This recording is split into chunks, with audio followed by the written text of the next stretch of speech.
The Coyote pregame show, presented by Sanford Health. Here for all, here for good. The push toward the postseason kicks off this afternoon, and it starts with a top 25 clash at the Dakota Dome as 18th ranked Illinois State visits number 21, South Dakota. Hello, and how is everybody doing? Alongside Andre Fields, I am Jay Elson. Well, Andre, the Coyotes are rolling a bit. They've won 3 straight, including back-to-back road victories at Indiana State and Northern Iowa. But of course, now it gets real, and we are talking about 4 straight games against ranked opponents to close the regular season. Yeah, and it's a cliche, Jay, but the playoffs essentially start now because what they do in the next 4 weeks will determine if they make the playoffs or not. The stage is set for them to be successful by having a win streak of 3 games and having 3 out of the next 4 at home. I was just going to say, the first 3 of those games are at home. That is certainly good news because South Dakota has won 11 straight, Andre, in their building. Coyotes head coach Travis Johansson says his team has to capitalize on that, of course, but not just for them. You know, when you're playing in front of your home crowd, you want to prove them right. You know, there's a lot of people that believe in this program that have for a long time, and you know, when we get the opportunity to have them with us, you know, there's an extra motivation to prove the people right that believe in you.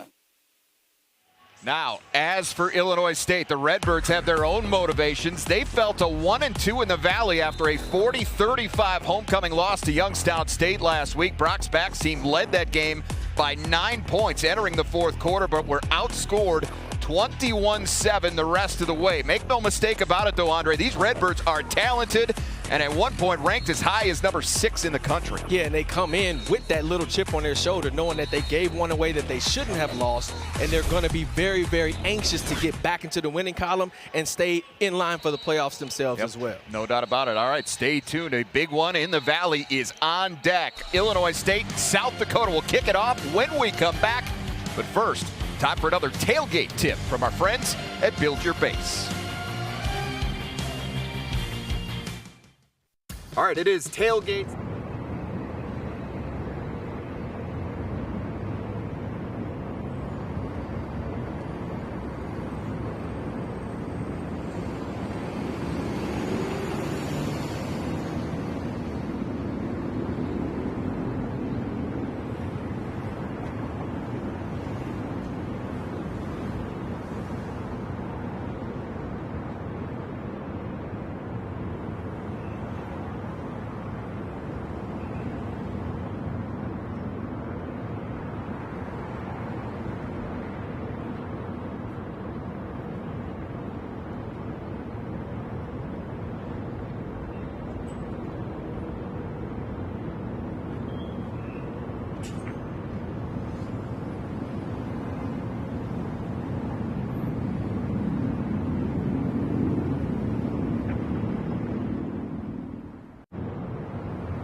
Inside the Dakota Dome, getting set for kickoff of a big Missouri Valley Football Conference contest this afternoon. Illinois State 4-3 overall, 1-2 in the Valley. Number 18 in this week's Stats Perform FCS poll. Taking on the South Dakota Coyotes, winners of 11 straight in their building. Coyotes 5-3 overall, 3-1 in the Valley. There's a look at Travis Johansson in his first season. Yes, Andre, there's been some ups and downs, certainly. But heading into the most critical stretch of the season, he's got them right where he wants them. They're 3-1 in the league. You win a couple of these against ranked opponents, or if you get all 4, of course, that's the goal. you're going to the playoffs, and if you win all 4, you might even still get a seed. You never know. That's exactly like you said. That's the goal here is, put yourself in position to not only get in, but if you do make it happen, the seed is definitely on the table. Coyotes will get the football first, and here's a look at what they've done with it. How about that? In 5 of the 8 games, they have scored a touchdown on their opening drive, so that'll be something worth paying attention here right off the start for Aiden Bauman and company as they get set to take the field after the opening kickoff here, coming from Matt Maldonado from Illinois State, the senior out of Montgomery, Illinois, a transfer from Murray State. Handles all the place kicking duties for the Redbirds. Back deep for USD. Jack Martins is back there.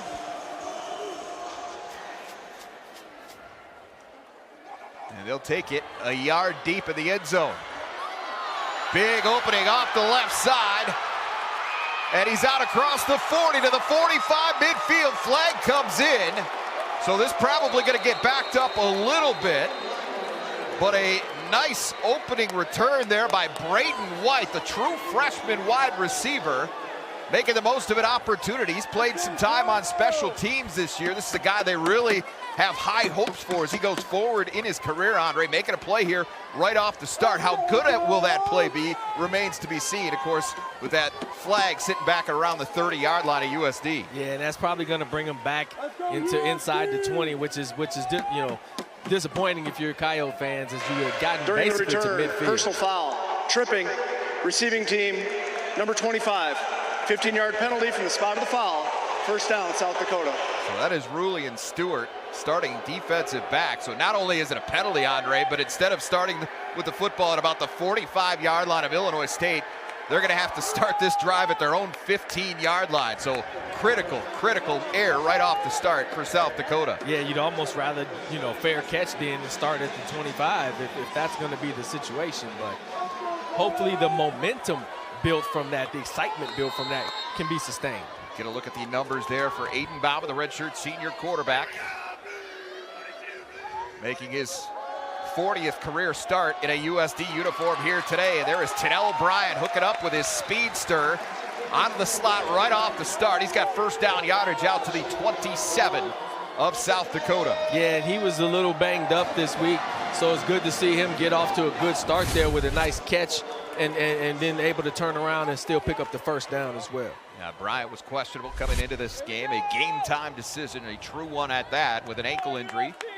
Suffered on a kickoff return last week against Northern Iowa, but he's got him out to the 27. First and 10 there. First give of the day to L.J. Phillips Jr., the nation's leading rusher, Andre. L.J. Phillips, what a job he has done in place of the injured Charles Pierre Jr. Remember, and think about what they've done with L.J.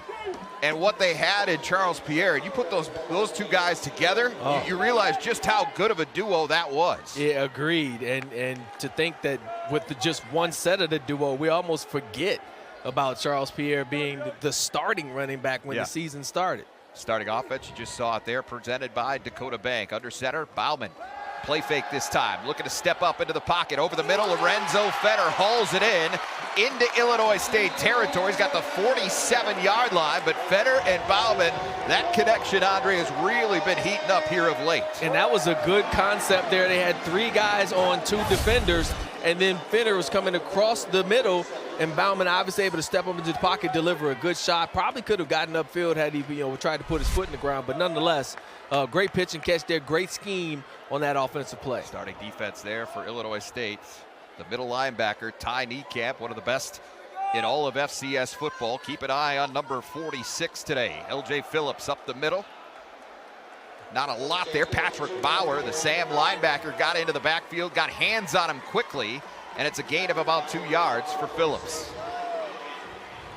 But Fetter, that was a 20-yard pass and catch from Bauman to Lorenzo Fetter. Fetter came into the day leading the Valley in yards per catch, Andre. 23.5 yards per catch, had 3 grabs last week in the win at Northern Iowa for 83 yards and a couple of touchdowns. As the Coyotes improved to 5-3 overall, 3-1 in the Missouri Valley Football Conference. Here is Phillips again on 2nd and 8. Makes the first guy miss and tackled down at about the 41-yard line. That'll be a gain of 4. And that's what good backs do, is the vision to make guys miss. You see they shoot a linebacker right into the hole, and he makes them miss. And that's how he's able to pick up those 5 or 6 yards. Sometimes the plays are designed where there is going to be a one-on-one. You want your guy to win that battle, whether it's offensively or defensively. In this case, offensive man won. Free safety C.J. Richard Jr., the man who made the stop on Phillips, kept him to 3rd and 4 now from the 41-yard line of Illinois State. First drive of the day for South Dakota. It's Tyson Bowes in motion. And Bauman over the middle finds his tight end. That's Caden Fry, another young tight end target for Aiden Bauman, and he moves the sticks inside the 35 of Illinois State. Yeah, just finding an area in the zone here. Little play action pass. They send a blitzer. Bauman able to step to the side and then find his man sitting right underneath the linebackers for this first down. Injuries to the tight end spot. They're a little banged up there. Dallas Holmes suffered an injury last week against Northern Iowa. He is out today. Zach Whitty was questionable coming in, so you might see a lot of Jesse Miller, the man in motion there, number 83, and obviously Caden Fry. Good play fake here, and Bauman finds Fry again, but the redshirt freshman stumbles down at the 26.5-yard line. They'll give him. Nice pickup on first down. There was more to be had there, though, if he keeps his feet. Yeah, great play action fake there. Had me fooled almost as well. And if he doesn't stumble to the turf, he probably picks up that first down. Fry, a redshirt freshman out of Red Cloud, Nebraska, but he's a big target for Aiden Bauman. Listed 6'6", 250 pounds. Bauman sends Bowes, looking to the right side, looking for a middle screen to Jack Martins. Lucky that wasn't picked off, and it went off the hands of Martins. And there was 3-4 white helmets in the area, white and red helmets in the area. I should specify because they're both wearing white helmets today. Yotes, Military Appreciation Day today, wearing a special decal on their helmet. Yeah, and it's right off the hand. That's a Jack Martins drop there, because it's right in between his hands there, uncharacteristically just right through his hands on that particular play. So it'll be 3rd and 4. South Dakota's got to get it down to about the 23.5-yard line for a first down here. Bauman. Quick shot finds Martins, and Martins has really been good on 3rd down the last couple of weeks, Andre, specifically at Indiana State. Had several catches to move the chains in the win over the Sycamores, and he gets another one here. Yeah, it was man-to-man coverage, and they did like a little 3-man concept. Illinois State defensive backs actually did a good job of passing off the coverage, but it left just a little bit of room for Martins to have space to make that catch, and there you can see the sure hands of Martin to pick up that first down. 15th catch of the senior for the senior from Cumberland, Wisconsin. Moves the sticks, 1st and 10, USD at the 20-yard line of Illinois State.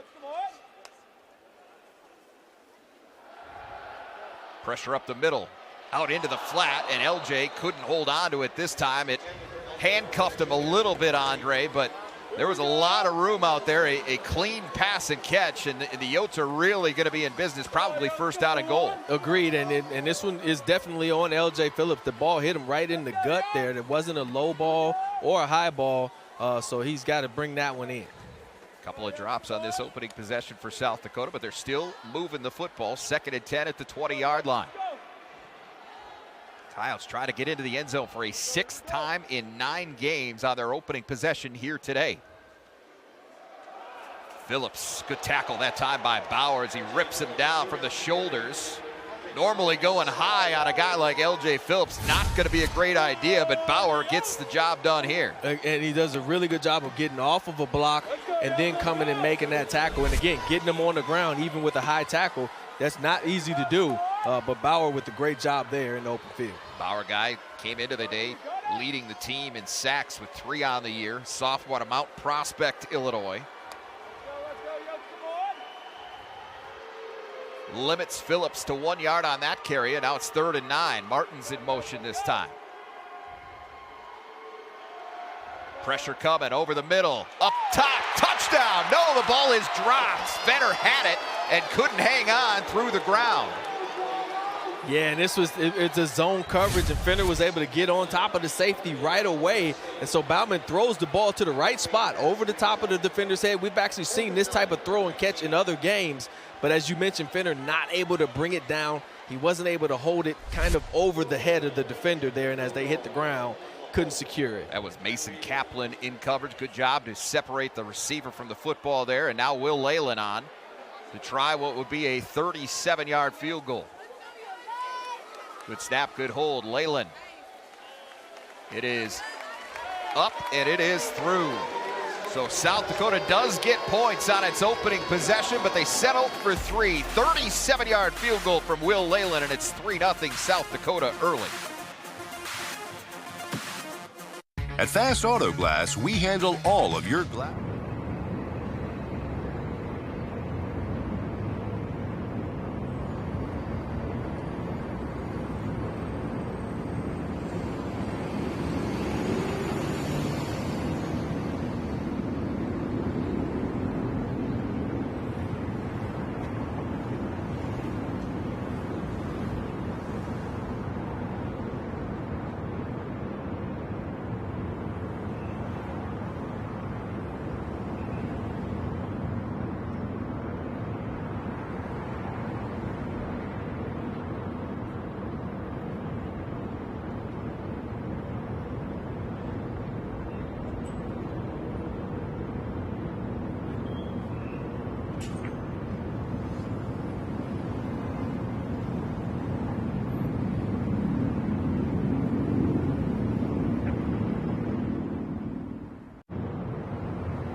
Go first quarter. As we told you earlier, it is Military Appreciation Day here at the Dakota Dome. A member of the armed forces repelling from the rafters to deliver today's game ball. USD, as we said earlier as well, wearing those special military-centric decals in honor of our troops here today. It's also Hall of Fame week, and a new class of Hall of Fame inductees officially introduced on Friday night during a special ceremony, and they'll be brought out at halftime here today as well. The team off to a good start.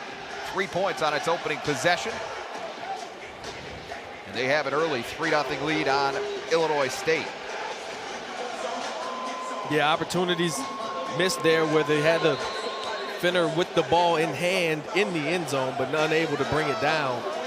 So Illinois State able to just hold them to 3 points on the opening drive. It's still a win for your defense. Seth Glatz back to receive for Illinois State. The left-footed kick from Zeke Mata. Well, this ball comes into the end zone, and Glatz thought it was a little further into the end zone than it ended up being. That barely got over the goal line. Almost a dangerous situation there for Illinois State. That's one of them situations. Call the fair catch and catch it. You're right. Don't just assume, because you almost got in trouble there. And luckily, he was paying attention and was able to at least make the recovery had it not been in the end zone. Glatz not a guy who normally does the kickoff returns for Illinois State. They've had some injuries there and had to call some audibles in terms of who they've thrown back there, but avoid the damage here. They'll start 1st and 10 at their own 25. Tommy Rittenhouse, the starting quarterback for the Redbirds, dives forward. He's got the 31-yard line and a gain of 6. Rittenhouse, certainly a dual threat guy. Andre can hurt you all kinds of ways. Yeah, you can see it there. Just the burst that he had on that quarterback draw shows you that, yeah, if he takes off and runs, you better be ready for it. Handoff goes to Wenker's right, the tailback, and he is going nowhere. First into the backfield, there was Caden Crawford, the leader in tackles for loss for this South Dakota defense. And I'm not sure he'll get a loss on that play, but he did keep him to no gain. Yeah, Caden Crawford's having a good year. We've called his name on numerous occasions, just coming off of that edge for that DN position and making havoc happen in the backfield. So 3rd and 4 now, very quickly for Tommy Rittenhouse and the Redbirds. Quickly out to the edge, and they're not going to get the sticks. Quickly cut down is Rylan Crawford. Over there making the stop is Mikey Munn, the very talented redshirt freshman corner for South Dakota, and it'll be a quick 3 and out for Illinois State. Yeah, and you got to run this past the sticks. If you're Crawford, you got to go up in front of the sticks and then come back to the ball so that once you catch it and get tackled immediately, you've already reached the line to gain. He did not do that, and that's why they're in this punting situation. So Hayden Futch on to punt it away now, and the reason Crawford in that spot is because Illinois State working without their all-league wide receiver Daniel Sobkowitz. He was injured last week in the loss to Youngstown State, not available for today's game. So it'll be a fair catch. South Dakota will take over when we come back. They lead it 3-0 with 7:13 to go first quarter. Lucky for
to work here with 7:13 to go in the first quarter. Come out with two running backs in the game. You got Carson Fletcher to the left of Bauman, L.J. Phillips Jr. to the right. This is Tyson Bowes in motion.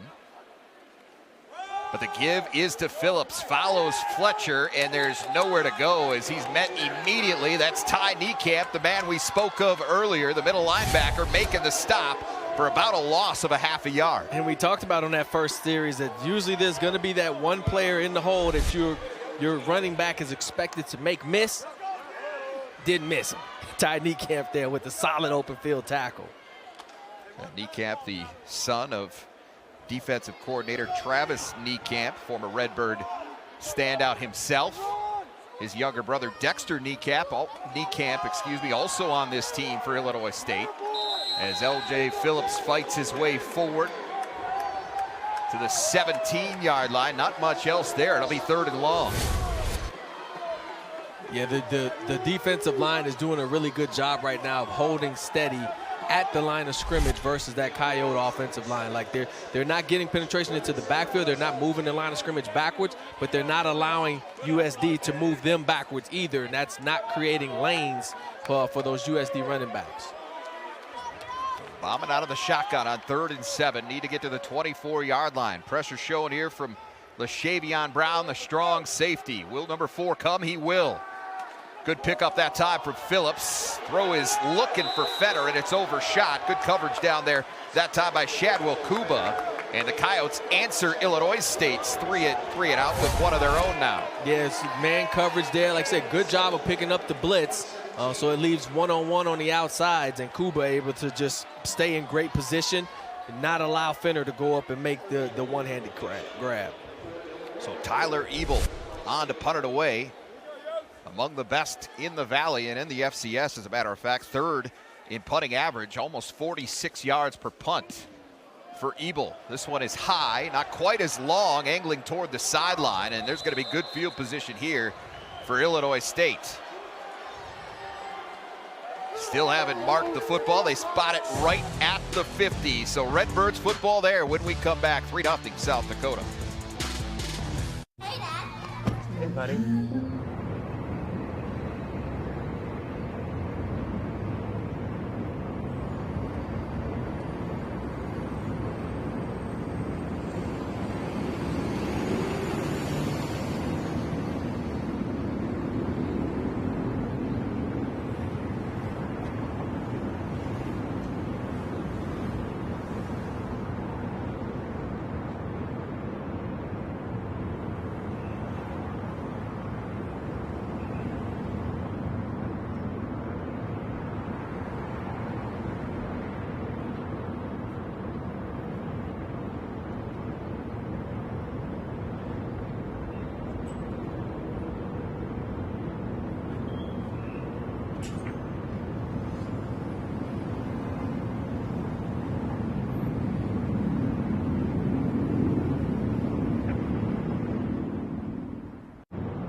5:43 to go first quarter. 11th meeting all time between South Dakota and Illinois State. The Redbirds have a decided advantage, 8-2 all time against the Coyotes, including a 3-1 mark here in Vermillion.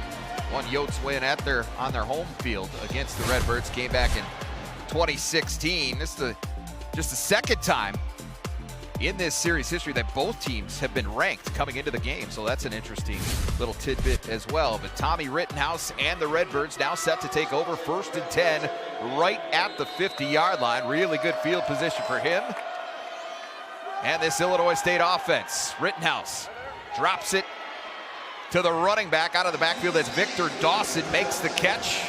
And he's brought down in USD territory at about the 44.5. Yeah, man coverage there, linebacker on a running back with the little fake there. Get him out into the flats, get the ball into his hand. Good job by Wade Abrams making that open field tackle, keeping him from getting the first down. Dawson played 11 games at Cincinnati last year. And now Dylan Lord makes the quick catch. That'll move the Sticks' first down of the afternoon for Illinois State to the 37 of South Dakota. Yeah, just some quick game here. Just flash the ball into the gut of the running back, freezes those linebackers for just a split second, and then throw the ball out into the flats quickly. It's essentially like an extended run play. You're just trying to get the ball to the edge fast.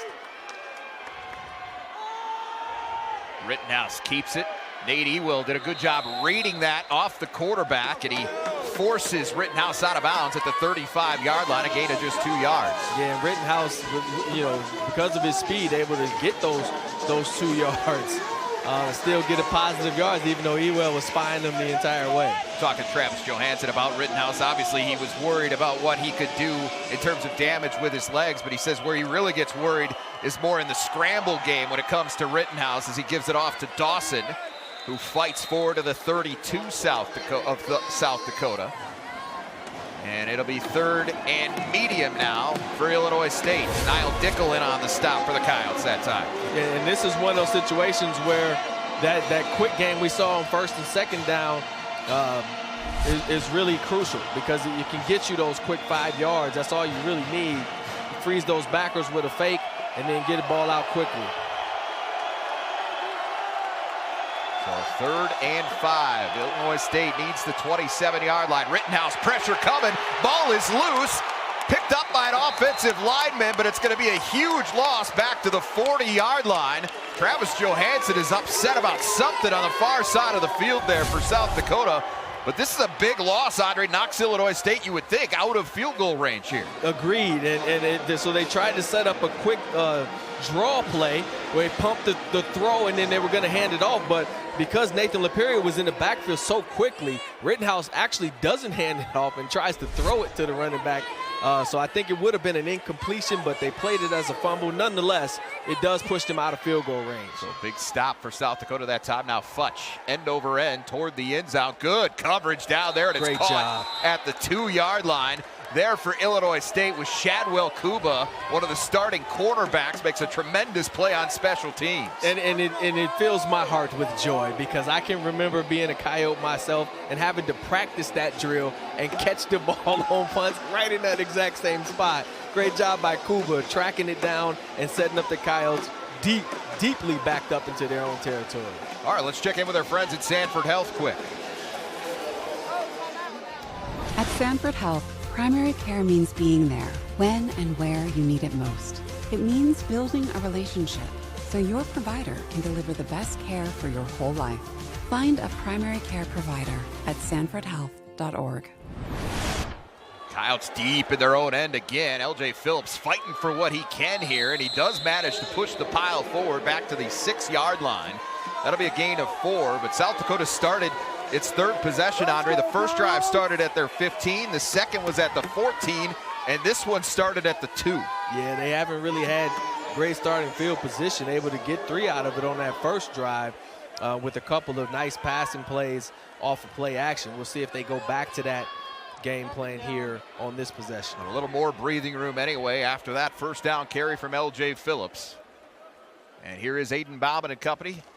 Running back on either side. They give it off to Phillips. Flag flew at the snap.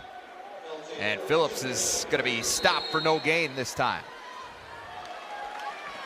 Looks like the Redbirds might have lined up in the neutral zone or jumped into it prior to the snap.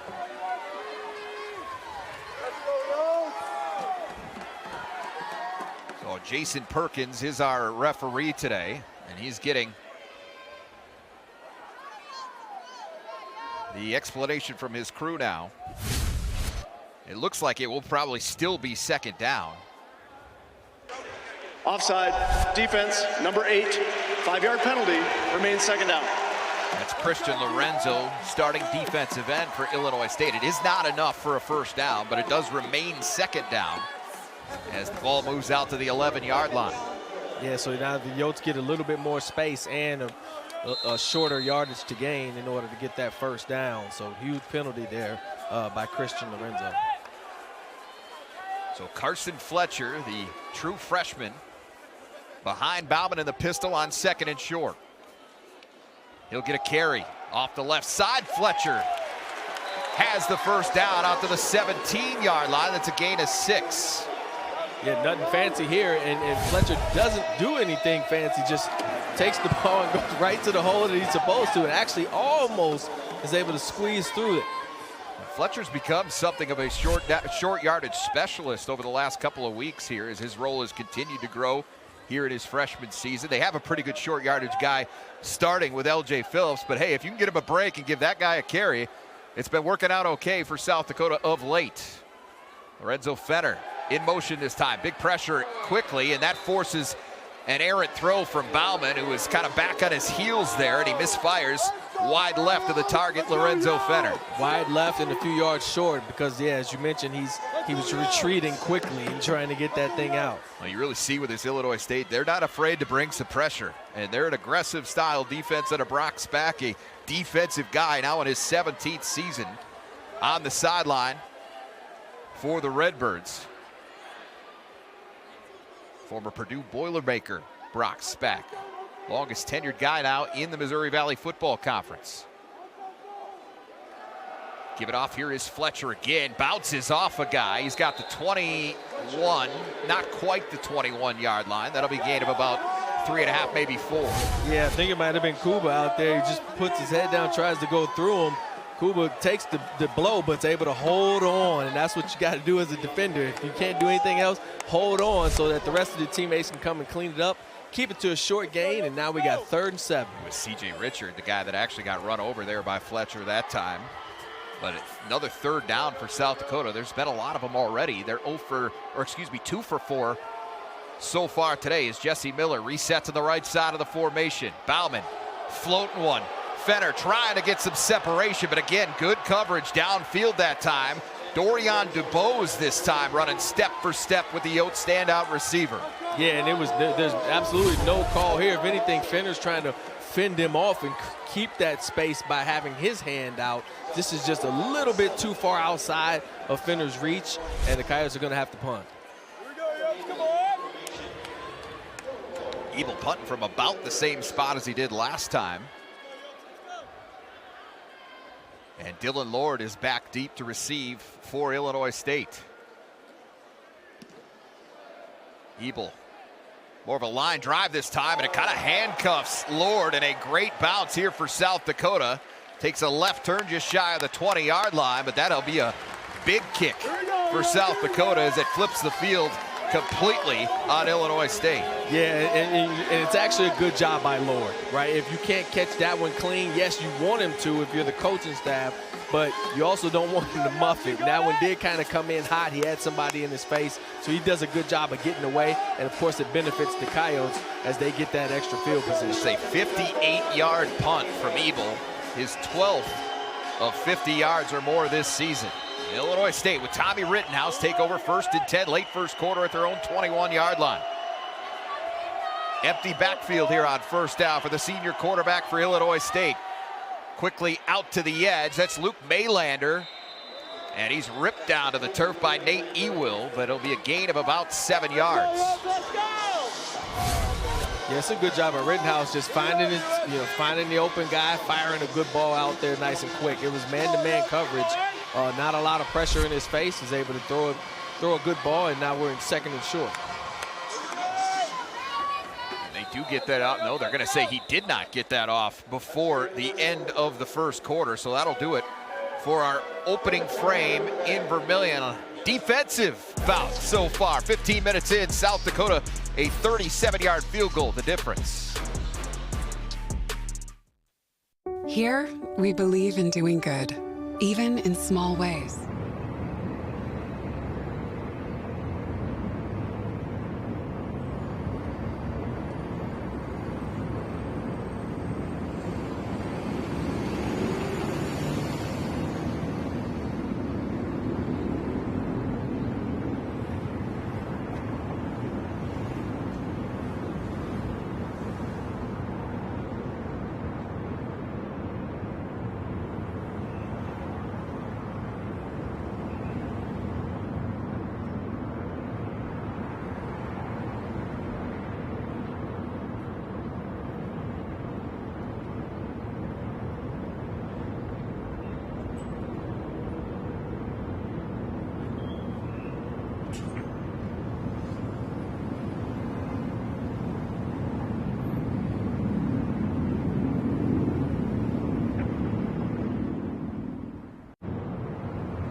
Care. For over 80 years, our community has trusted us to be the store they can count on. With your local Lewis, find expert pharmacy services, pet supplies, and everyday essentials at a convenient location. Continue to turn to Lewis for your one-stop shop. And take good care.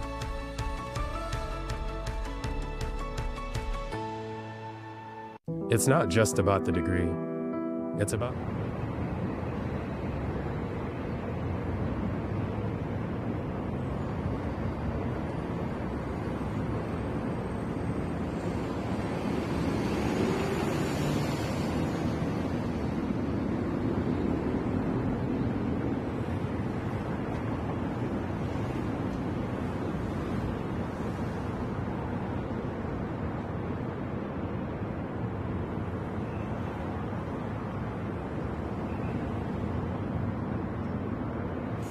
South Dakota on top of Illinois State. As we said earlier, Andre, this is the start of a really difficult 4-game stretch to close the regular season, but albeit in a very important 4-game stretch for South Dakota against 4 consecutive ranked opponents. North Dakota comes here next week, followed by South Dakota State. That's the good news. All 3 of those games, including today, are here at the Dakota Dome. Then they close the regular season in Carbondale against Southern Illinois. But important to take advantage of this rare 3-game homestand late in the season that South Dakota sees itself in the midst of now. Yeah, that's, you couldn't ask for anything better to have those types of contests in your own place. It's a place that has been very hard for your opponents to win in. So here is Dylan Lord, second catch for him now. Takes a big shot there, but he's all the way out to the 45-yard line. That's a gain of 16 yards, or excuse me, 26 yards for Lord. It's actually what you want out of the screen game right there. You get kind of lost behind the big bodies. You're able to pick and choose your spots and get upfield for huge gains. So give him the 46. First and 10 there. Rittenhouse back to the air again. And this time he's got Rylan Crawford. Again, Crawford getting a start today in place of the injured Daniel Sopkowitz. Sopkowitz, 3,000 career yards through the air for this Illinois State program, Andre, but injured his shoulder last week, late in the first half against Youngstown State. Did not return to that game and is considered week to week moving forward. Winkers right now gets a carry. Chris Dixon is there and he stands him up right at the first down marker. It's really close. Might be a 3rd and inches situation coming up here. Yeah, it looks like that's what they're going to call it. Redbirds haven't really had any success so far running the football. Everything has been in that short passing game. Rittenhouse doing a really good job of knowing where to go with the ball because he gets the fake and gets it out quickly, and so far he hasn't put it in harm's way. Go back to Wright again, leans forward, has the first down. And Wright came into the day, Andre, needing just 23 yards to become the 8th player in Illinois State history to reach 2,500 yards rushing for his career, and he's a couple yards closer after back-to-back carries there. First and 10, Illinois State at the 44-yard line of South Dakota. Late substitution, Brad McGannon making his way into the game, replacing Chris Dixon on the interior of that South Dakota defensive line now. Rittenhouse on first down. Pressure coming from Niall Dickel, looking to stretch the field. Maylander is there, and it bounces off his hands. Mikey Munn was in coverage. We do have a flag down at about the 23-yard line of South Dakota. Yeah, going to be interesting to see the flag. Holding, defense number 12, 10-yard penalty, automatic first down.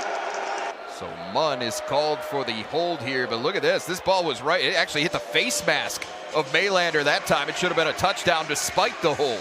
Yep, went right through the hands of Munn, and then it hits the receiver in the face mask. As you see Rittenhouse there take a shot right after he releases it. And now Niall Dickel got to him, but just a little bit too late. And the penalty moves the ball down to the 34-yard line of South Dakota. First and 10 Redbirds. Rittenhouse, receiver fell down there, was looking toward Rylan Crawford again, and he just hit the deck coming out of his break that time. Mikey Munn again, the man in coverage. Yeah, and he had it initially. Now, Munn recovered fast, but it did look like initially that little double move he was making was going to work until the turf monster came up and made the tackle. Seen a couple of guys go down from that turf monster here in the early part of this game, one on both sides. Rittenhouse keeps it now and delivers a strike out to Lord. Nice little shifty move there on the edge. And Lord is going to be really close to another first down. I think he's going to be just a little bit short from the look of it. Yeah, can't tell if that was Walsh or Crawford who got their ankles broken right there at the point of attack, but that's a good job because that's what gave him the opportunity to get to this first down. Yeah, it was Matt Walsh who bit the fake that time. Little shoulder rub from Dylan Lord. He's shifty in space. We've seen that a couple of times from him already. It's 3rd and inches again for Illinois State. Winkers right off the right side, gets out of a tackle, spins off another, and he's cut down at the 20-yard line by DeJuan Lewis, but that's another first down for Illinois State. And they got it rolling right here on this drive with runner pass. They kind of have the Coyotes on their heels. Couple missed tackles, couple penalties have really set them up to potentially get points here on this drive. That was the best running play, traditional running play of the day so far for Illinois State. Right, just 4 yards on the carry. Empty backfield now, 1st and 10 at the 20-yard line. Rittenhouse out to the edge again for Lord, and he is smacked out of bounds by Ewell quickly. Ewell's been everywhere here early. He had a career high 13 tackles last week in the win against Northern Iowa. Yeah, and again, you see Rittenhouse there with good decision making. He finds the guy that he sees open, and he gets the ball out to him quickly. Doesn't really hold on to it very long, and so far he's made all the right reads. Gain of 3 that time, 2nd and 7. Rittenhouse looking toward the end zone, well overshot. Looking for the tight end over the head of Javon Charles, who's been on a bit of a heater in terms of touchdown catches the last couple of weeks. But this one he never had a chance at. It's 3rd and 7. Yeah, and in this case, it wasn't a quick ball. He was able to survey the field, but then just throws it way too high and over the heads of everybody.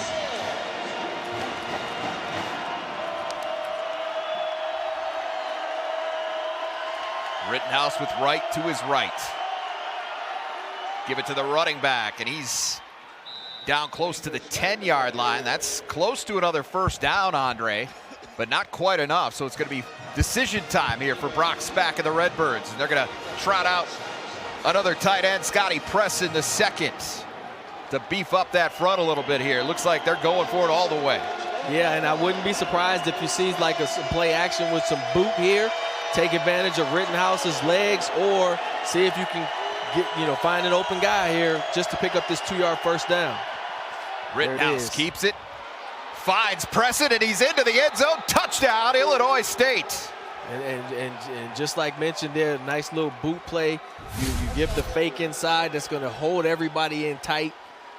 You get your running back, or excuse me, your tight end coming across the formation out into the flats, and then it was just an easy walk-in after that. Scotty Presson, that is his 1st career touchdown catch. Senior out of Florissant, Missouri. And now the extra point from Matt Maldonado. Extra point is up and through, and it's 7-3 Illinois State. Redbirds on the board for the first time today, and for the first time in his career, Scotty Presson the 2nd in for 6.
Time in front here today with 10:45 to go in the 2nd quarter. Nice drive that time, led by Tommy Rittenhouse. Dylan Lord played a big role. 12 plays, 79 yards in 4 minutes and 42 seconds. I cap it right here. Rittenhouse to Scotty Presson, the 2nd. Tight end with his 1st career touchdown catch to put Illinois State in front 7-3 here.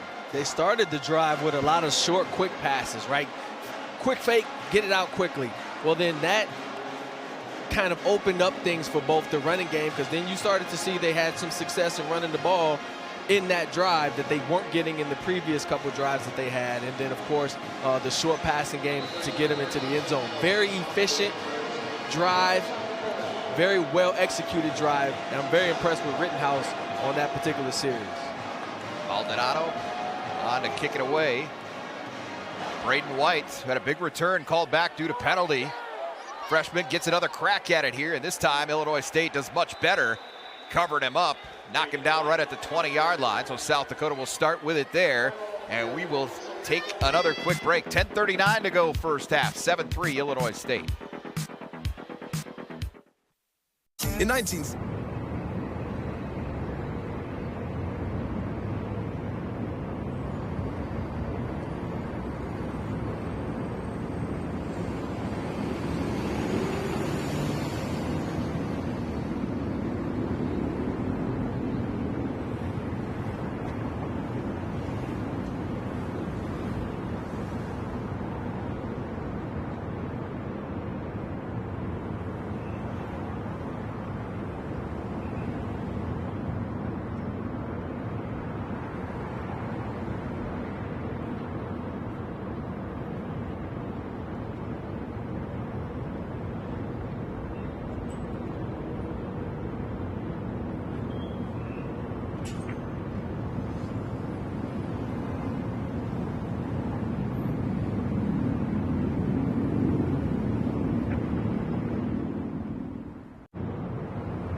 This game on Midcoast Sports is presented by Farmers Union Insurance. Simply different.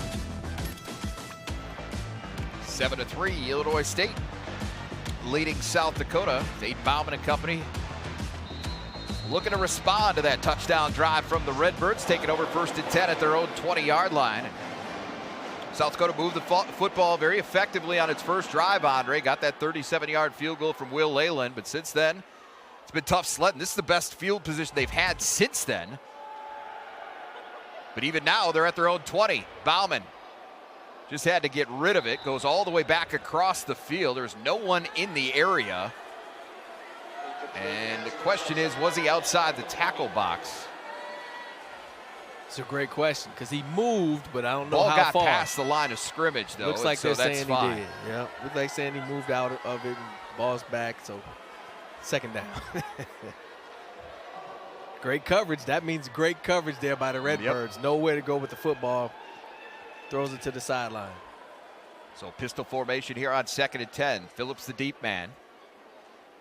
And he'll get it. Has not been able to find much against this defensive front at Illinois State, and the story stays true there. Just a yard, it'll be 3rd and 9. Yeah, and the Illinois State's a lot of bodies in the box, which means if you can get to the second level, you might have some big playability there, but getting there is tough when they got 9 people in that box and you're running the football. And so far, at least on this drive and the last one, run game hasn't materialized much for the Yotes.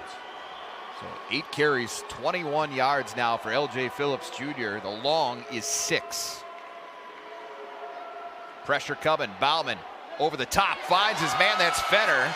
And that was just dropped in a bucket that time for Bauman, right over the top of the defensive player and into the waiting hands of Lorenzo Fenner to get the first down. They do a good job of picking up the blitz, still able to get some pressure on him, but as you said, nice ball, throwing it to a spot, and his receiver gets to the spot and picks up the first down. I think that was Evan Sierra, backup safety out there in the area for Illinois State, but never had a chance at that one. It was a well-thrown football from Bauman. 1st and 10, South Dakota at the 37. Big cut that time, and a second from L.J. Phillips. He's out across the 40 to the 41-yard line. That'll be a gain of 4. Yeah, probably one of the better runs so far in the last couple of series by the Coyotes. But again, the Redbirds doing an outstanding job of really mucking up the middle, making it so that there's really nowhere for them to go. He has to do a lot with his legs in order to just pick up 3 or 4 yards. So Bauman will step under center this time. He's got Fenner and Bowes split out wide to the right. Single setback is L.J. Phillips Jr. Fakes it to him. Bauman drops it off to his running back now. Phillips trying to fight through the tackle of Dexter Niekamp, but the linebacker wins this one and brings him down a few yards shy of the first down marker. Yeah, and this is good play action pass. Again, gets it out there. Nice catch this time on a low throw, but could not get out of the waiting arms of Dexter Niekamp with another great open field tackle here. Dexter, a redshirt freshman, his brother Ty, a junior. Both see significant opportunities on this Illinois State defense, big roles. And it's 3rd and 2 here. Coyotes up the middle. Phillips lunges forward. That's good awareness, Andre, because if he goes down initially, I think he's short of the first down. But it's almost like he looked up where the marker was and dove toward it. Yeah, this is just football intelligence here, as you said. He sees that after he gets his feet free, he's like, if I go down here, I'll be short. Just enough of a little lunge, a little jump to make sure he picks up the first down. South Dakota now 4 of 7 on 3rd down so far today as we hit the 7:30 mark of the second quarter. 7-3 Illinois State on the strength of an 11-yard touchdown pass from Tommy Rittenhouse to Scotty Press in the second. Jet sweep here for Tennell Bryant. And much like Dylan Lord for Illinois State, that's what the Coyotes try to get out of Tennell Bryant. He's a very elusive guy in space. His role has steadily increased as the season has gone on. Yeah, and he came in a little gimpy. He goes off a little gimpy here as well. So there'll be something to look at. But yeah, that's what you want to really do, is get him in space to use that shiftiness and that world-class speed to create mismatches. Definitely fighting through him. You can see the grimace there on his screen as he stands at the Yote sideline now, but a gain of 6 there makes it 2nd and 4, the Illinois State 45. Lorenzo Fenner goes in motion. Give it up the middle, goes to Fletcher, rolls off a tackle, and he's going to be about 1.5 yards shy of the first down at the 42-yard line of the Redbirds. Yeah, nothing fancy about that. Fletcher just putting his pads down and trying to run through people. Was able to get through one tackle, but not able to get through C.J. Richard, who got him down short of the first down. South Dakota has carried the football 14 times for 46 yards. It's been tough sledding, though. Average under 3.5 yards per tote so far today. Bauman back under center here on 3rd and a long 1. Redirection from the redshirt senior quarterback. Give us to Fletcher. He's got the first down and plenty more as Fletcher all the way down to the 36-yard line. Starting to see a little bit of a theme with Fletcher. He's not going to move too much, right? L.J. Phillips is not considered a shifty back, but he is shifty. And Fletcher is straight ahead. A to B, put your head down, run forward. And he does that. Ground and pound kind of guys, Yep. right? It was Ty Niekamp on the stop for Illinois State, but it's 1st and 10 South Dakota at the 36 of Illinois State.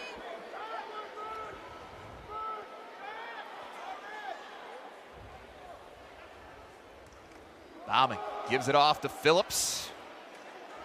Starting to get a little more off the point of attack here now. That's tough. You've got L.J. Phillips on it. For any defense, this would be tough. You've got 5'9", 225, and then they run out 5'10", 215. That's going to take a toll over time, and South Dakota maybe finding a little bit something on this drive as they gain 6 there with Phillips. Yeah, and it's pretty physical up front, too. Both offensive line and defensive line are really getting after one another. So this is a true Valley contest right here so far. But a fast-moving first half as well. Fletcher on 2nd down, spins forward, and just short of another first down at the 26.5-yard line. So you had the first drive of the game where the Coyotes were able to kind of march. They were able to march down pretty efficiently and pick up a field goal. Then you had a couple of 3-and-outs by both sides. These last 2 drives have been really sustained and long. You mentioned that it was a 5-minute drive the Redbirds had to score, and it looks like the Coyotes now are creeping around that that same timeline with this particular drive. Need less than a yard here on 3rd down. And it gets Fletcher, the deep man. Fake the pitch, come back the other way, and Fletcher finds some room again. Drags a couple of Redbirds down inside the 15-yard line. 1st down, South Dakota. Yeah, this is another good job of blocking up front. Look how there's no penetration into the backfield, which then allows Fletcher to find that hole and explode through it.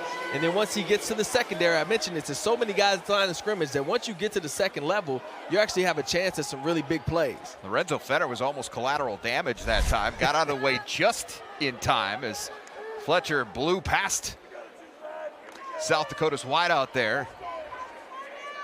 And all the way down to the 14-yard line. 1st and 10 there as Bauman brings them back to the line of scrimmage. Pitch goes to Phillips, turns it upfield, cut down at the 11. That'll be a gain of 3. And somebody's able to just bump his hip, and that's what kind of chopped him down. I don't even think the defender was trying to hit him, but he just bumped into him enough at the hip to get him on the ground. South Dakota's had a lot of success in the red zone this year, Andre. Don't have as many touchdowns as they would like, but operating at a pretty good efficiency in terms of scoring. 92% on the year, 23 of 25 attempts, 15 ended up in the end zone, 8 ended up with field goals. Yeah, you'll take that. Anything over 90% is considered really good. 2nd and 7. Bauman off the play fake, wide open, Jesse Miller, touchdown, South Dakota. This is an outstanding fake. They bring a receiver in motion, so once you see the fake, you think, oh, it's going to be a reverse. As a defender, when I'm seeing this action in the backfield, my eyes are going to get big, and I'm probably going to start taking steps toward defending that. Oh, and then you forget about the guys running behind you. Pitch and catch, wide open touchdown for Jesse Miller. And how about Scotty Presson got his first career touchdown. The young tight end for South Dakota just got his first career touchdown. And now Will Leyland on for the extra point. Leyland's kick is up and good, and South Dakota does answer that touchdown drive from Illinois State with one of their own. South Dakota back in front, 10-7 with 2:23 to play in the half. For quality and low prices.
To go, and here is how it happened. Aiden Bauman, nice pass here to hook up with Lorenzo Fenner on 3rd down.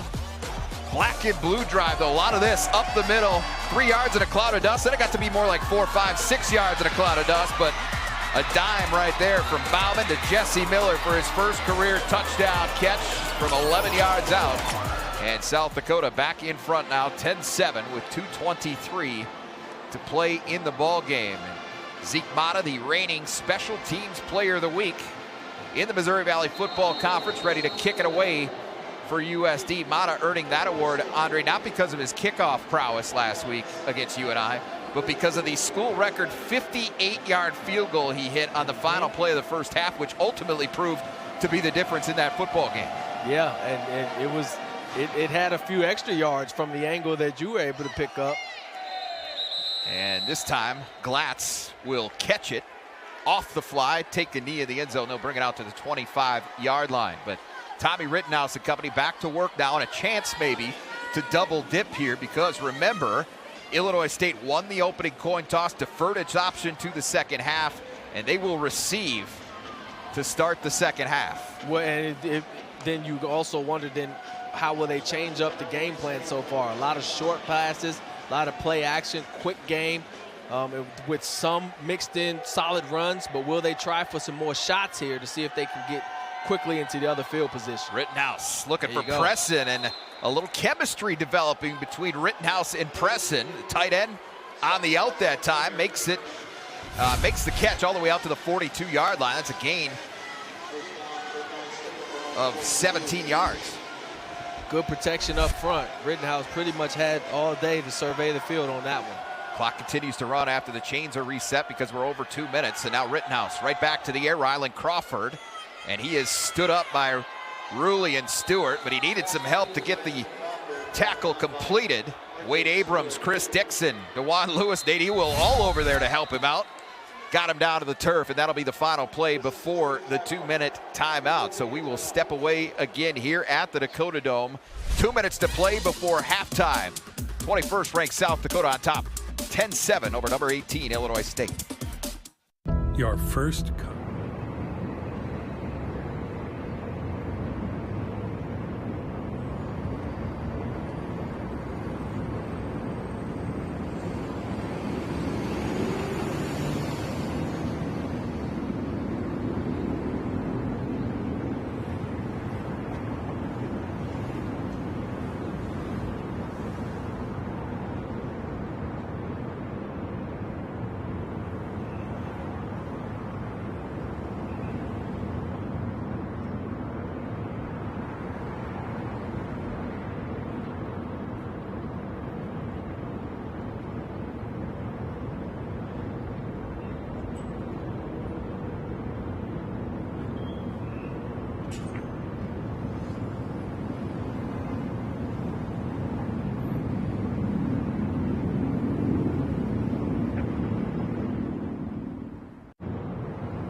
Conversation with Eric Peterson, head men's basketball coach here at South Dakota. His team getting set to get their season underway here shortly. Also have your available highlights and stats from our first half of action. Take a look at what else is happening around the Missouri Valley Football Conference today. Certainly a big game, a lot of attention being directed toward Brookings and what's going to happen there at Dana J. Dykehouse Stadium tonight. That's all coming up at the half here on Midco Sports. But we've got 2 minutes to play in this half.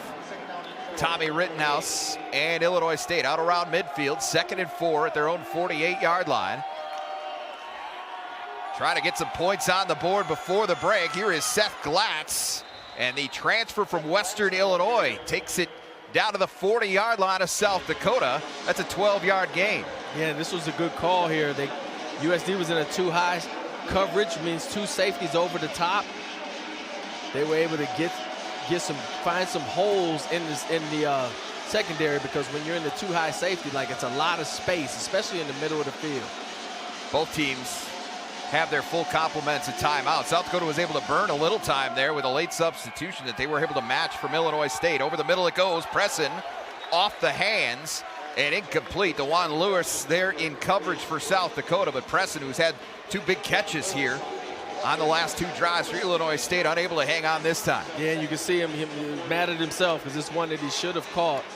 Maybe not have given him a first down, but it definitely would have put him in good yardage for this drive. Stops the clock with 1:27 to go second quarter. Up the middle it goes to Glatz. This time South Dakota gets some hands on him a little earlier though, but Glatz still manages to pick up 9 yards. Yeah, this was all Glatz here. He got hit with about 4-yard gain and got 9 out of it, or 5 more out of it. Clock continues to roll. One more time for Glatz up the middle, and he's got another first down to the 29 of the Coyotes. That'll stop the clock to reset the change with 1:06 to go. So when the Coyotes, when the Redbirds couldn't run the football in the first quarter, they're having a lot of success here in this second. And South Dakota's going to use its first timeout with 1 minute to go in the second quarter. That's their first. Illinois State has all 3 remaining. It's a good timeout because there was a lot of D linemen that they looked a little gassed. And so you don't want to continue to leave them out there and keep giving up, 7, 8, 9 yards per carry and moving this team down into the field goal range easily. So it's a strategic timeout because I'm sure it was some scheme involved, but then also to give the guys a little rest. And one notable piece of this defense for South Dakota is Gabe Hardman, who would have started at middle linebacker, is out for the first half today due to a targeting ejection he was called for late in the game at Northern Iowa last week. He will play second half. You see him in the huddle there right in the middle of that South Dakota defensive grouping, but unavailable right now. And so that'll be certainly a little bit of a bolt or a boost for this defense in the second half as he gets back out there. He's been playing some pretty good football for this defense. Yeah, and they'll make some adjustments, I'm sure, at half to be more efficient against the run, kind of try to get it back to that first quarter defense, and so adding him into that mix is going to help him. Glatz remains in the game at running back, and he gets another carry. If it's not broke, don't fix it, as Glatz fights his way to the 26-yard line, and we get a timeout on the field. This time called by Illinois State with 56 seconds remaining. That's their first. Yeah, and I think this is very strategic here. I think they wanted to kind of see what defense or what lineup USD was going to give them or show them, and then be able to set their next couple play calls based off of that. The chess match, right? Yeah. Late in the half here, and then knowing what it means for Illinois State to get points on the board here and then get the football back. Yep. To start the second half. Yeah, so they'll take 7 or 3. They just want some points, knowing that they're going to get a chance to double dip here. And everything's still on the table with 56 seconds remaining and 2 timeouts. The ball spotted at the 27-yard line of South Dakota.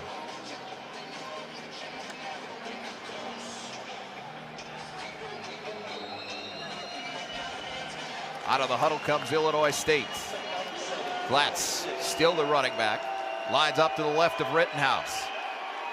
Options left. Glatz trying to turn it upfield, finds a seam, and he is brought down inside the 20, but Glatz has been carrying the football very effectively here on this late second quarter drive for Illinois State. He's got him another first down. Yeah, he's been running hard and hard to tackle.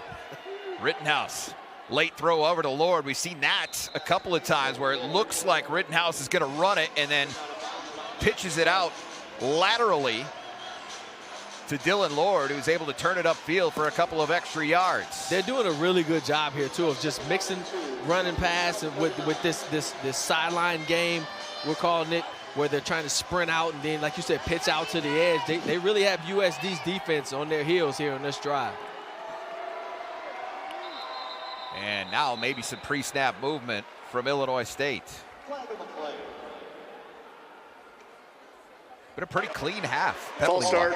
Offense number 70, 5-yard penalty, remains second down. Please reset the game clock to 42 seconds.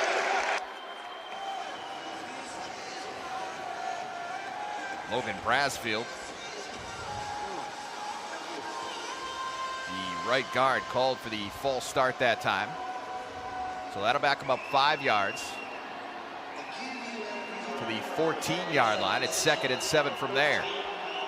Scotty Presson, who had the touchdown catch, lines up left side of the formation for Illinois State.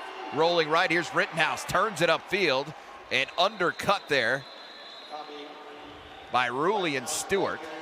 And he's got a first down, though, does Rittenhouse at the 6-yard line of South Dakota. But somebody's slow to get up now for USD. Can't see who that is. Might be Mosai Newsom. There's a couple guys looking a little banged up, slow to get off the turf there. So Illinois State just called its second timeout. It'll be first and goal for the Redbirds from the 6-yard line of South Dakota. Impressive drive just following the last time they had the football. Remember, Andre, they went 12 plays, 79 yards in 4:42 for a touchdown. And they're well on the move right now. 10 plays in, 69 yards, and they've done it in 1:47. And they haven't really thrown the football at all unless you consider some of those lateral passes behind the line of scrimmage to be throws. They've done it basically with a good, healthy dose of running the ball up the middle from Seth Glatz and then getting out on the edges and kind of outnumbering that Coyote defense and picking up yards that way with the legs of Rittenhouse, or if he flips it out to one of his players like Lord. Lakers Wright is the running back. They added 3 seconds to the game clock, so 39 ticks remaining. First and goal from the 6-yard line. Rittenhouse looking right, back corner of the end zone, but he overshot Dylan Lord, who was covered well over there. DeJuan Lewis in the area, along with Mikey Munn. So it's interesting, when you're inside the 10-yard line, you realize that the end zones are only 10 yards deep. You're pretty much playing with 15 yards, and then all of those defenders, 11 defenders out there. And so sometimes it can get a little tough and hard to find spaces. Rittenhouse rolling left, turns it up. He's going to get in. Touchdown, Tommy Rittenhouse. Yep, and he had Caden Crawford in a bind where if he comes off of his running back that he was guarding to try to make this tackle on Rittenhouse, well, then Rittenhouse just flips it to him. He stays with his receiver, and then Rittenhouse just picks it up with his legs. So it's a good job with the play call to get Caden Crawford in that situation where he was kind of darned if he does and darned if he doesn't. So back-to-back touchdown drives to close the first half for Illinois State. And Maldonado's kick is up, and it is good. So the Redbirds, 3 straight touchdown drives overall, 2 for the Redbirds, and they lead it 14-10. Yeah, and they get, you get the points here at the end of the quarter, end of the half. You're going to get the ball to start the second half, and right now, offensively, you have great momentum. The last 2 drives, very, very efficient, both run and pass. USD really hasn't put them in any behind the sticks type of a situations. They've been ahead of the sticks pretty much the whole time those last 2 drives. So 30 seconds and 2 timeouts remain for South Dakota to try and answer in some way, shape, or form. As you look at that touchdown run for Rittenhouse, it opened up there and you knew he was going. Yeah, you see LaPerry, who was covering Preston. He couldn't come off of him, otherwise he just flips it to Preston. So yeah, it was a great play call there, getting USD in a man-to-man defense where they knew they had numbers. Rittenhouse, which you mentioned, using his legs. You said Coach Johansson was kind of worried about his ability to scramble, and you can see why right there on that drive. 5 carries, 13 yards for Rittenhouse. But he doesn't need a lot of yards to do the damage, as we saw there, the 7-yard touchdown run. And now Maldonado will pooch this one. South Dakota will call for the fair catch with Jesse Miller inside the 30-yard line. So no time off the clock. Aiden Bauman and company will get all 30 of those seconds and do have the 2 timeouts remaining. I would suspect here you probably just run the ball here, see if you get some big chunk yards, maybe take 1 shot. But we'll see. It'd be interesting to see how USD handles this. Ironically, you got 2 timeouts left, so. Ironically, this is the best starting field position South Dakota has had in the entire first half. At their own 27-yard line. They'll keep it on the ground with Phillips. Steps through a tackle. He's out across the 30-yard line. Bauman trying to get him back to the line quickly. South Dakota does have 2 timeouts on the board here, but they have not called one. Bauman over the middle has Tyson Bowes. He's going to be ripped out at the 35-yard line. And South Dakota does use a timeout now with 6 seconds remaining in the half. Yeah, and here you go. You set up maybe a Hail Mary ball, see if you can get something fluky to happen. It's happened here before.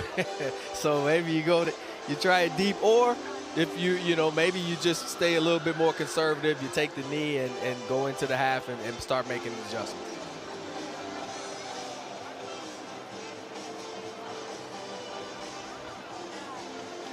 So 6 seconds. What are you looking to do here? I mean, do you throw a home run ball and hope for a pass interference call, or do you try to get something up around midfield, get out of bounds real quick, and give yourself one more crack at it? Yeah, it's a good question. Because if you want to try to get the 3, you try to maybe go for a Hail Mary ball. But, of course, with only 6 seconds, you might end up running out of time, right? So if you try to get out of bounds here at the 50, you're still not in field goal range. So maybe you just throw a Hail Mary here and see if something good happens from it. So Bauman on 3rd and 2, ball at the 35-yard line of South Dakota. They keep it on the ground with L.J. Phillips. And that, South Dakota does use their last timeout with 1 second remaining in the half. All right. Well, hey, you ran the ball. You played the conservative role, and so now I definitely don't know what you remember. I was a defensive coach, not offense. Well, that's it for timeout. So this will be the final play regardless with just 1 second remaining. Get a look at L.J. Phillips. And you figure here you got to go with the Hail Mary then, right? Why not? Why call a timeout if you're going to just turn around and hand it off? Phillips, 14 carries, 48 yards in this first half. And again, as long as 6 yards. Illinois State's done a pretty good job bottling up the nation's leading rusher in this first half. Yeah, Fletcher seemed like he had more big runs than Phillips had.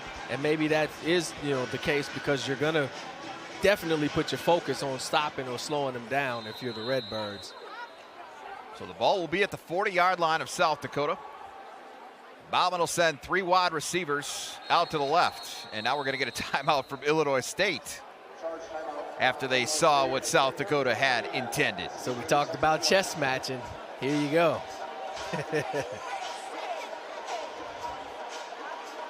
So there's been a lot of action in this second quarter without question. It was 3-0 after 1. Illinois State came down early in the second quarter, got the lead, and a 11-yard touchdown pass from Tommy Rittenhouse to Scotty Press in the second. That made it 7-3. South Dakota answered with a long drive of their own.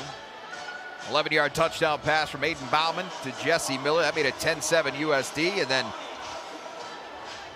a strong drive late in the second quarter from Illinois State. Rittenhouse running it in himself from 7 yards out. Makes it 14-10, and now South Dakota takes a knee.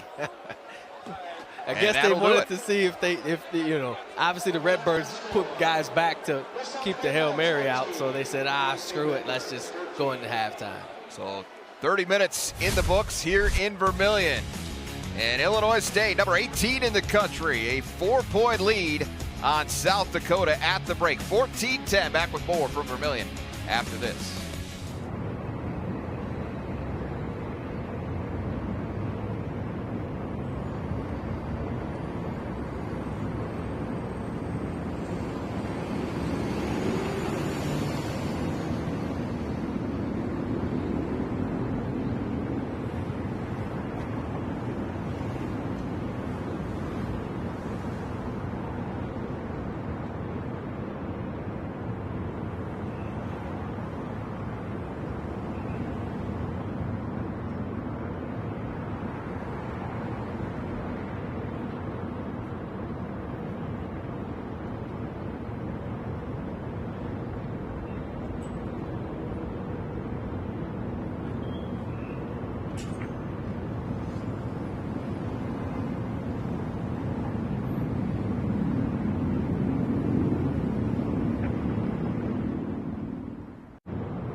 14-10, Illinois State on top of South Dakota. Well, football the focus today, certainly, but the college basketball season is rapidly approaching. And for the South Dakota women, it's going to be a very different-looking squad under second-year head coach Carrie Amy. I had a chance to talk with her recently about her new-look roster.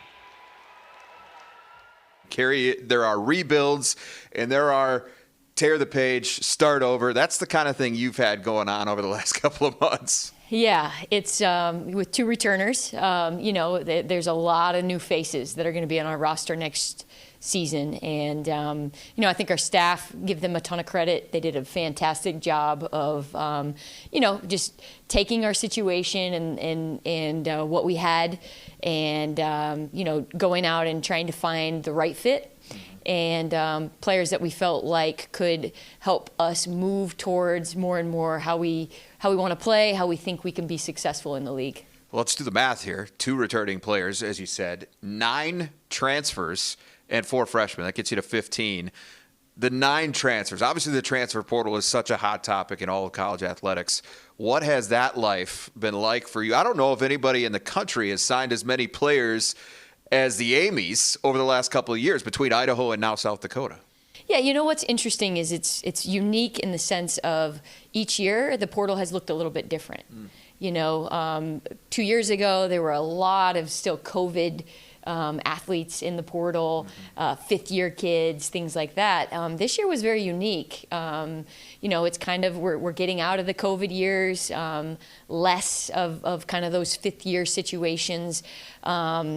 Obviously, NIL has changed the kind of nature of how things are happening. So it was a very unique portal season. And despite all of that, again, I feel like we did a really good job of finding, young women who fit USD, who are going to thrive here in Vermillion and, again, help move our program forward. Talk about the financial piece, because that is a big piece of this anymore. And in talking to all kinds of coaches on men's side, women's side, all that, they've all said one thing, and that is the money part is crazy. What was the experience like as you tried to find 9 players to get into your program, get enough to say yes to fill out your roster? I mean, I think, with that much money flowing and players being offered, which is fantastic for them, tons of opportunities to be able to earn more money. But it made things interesting for sure. Players that you may have felt like in the past you would have a pretty good opportunity to recruit and maybe be successful, might have been being offered anywhere from $30,000 to $50,000 to $100,000. So very, very different landscape. Obviously players were making even more than that, depending on what level and things of that nature. So, it's one of those things, I think, as coaches, you just have to be super adaptable and kind of just roll with the punches and kind of figure it out as you go along and make your way through even just a single portal season. So as you attack this process, what things did you identify as needs as you selected these different pieces out of the portal, and how happy are you with the way that puzzle ended up coming together? I think one of the things that's really important in your first year in a league is you get a good glimpse of, what does it take to be successful in this particular league? And I think that informs your decision-making about recruiting moving forward. I think the second thing is obviously we knew our deficiencies, right? And so it was important for us to recruit additional versatility, feel like athleticism needed to improve.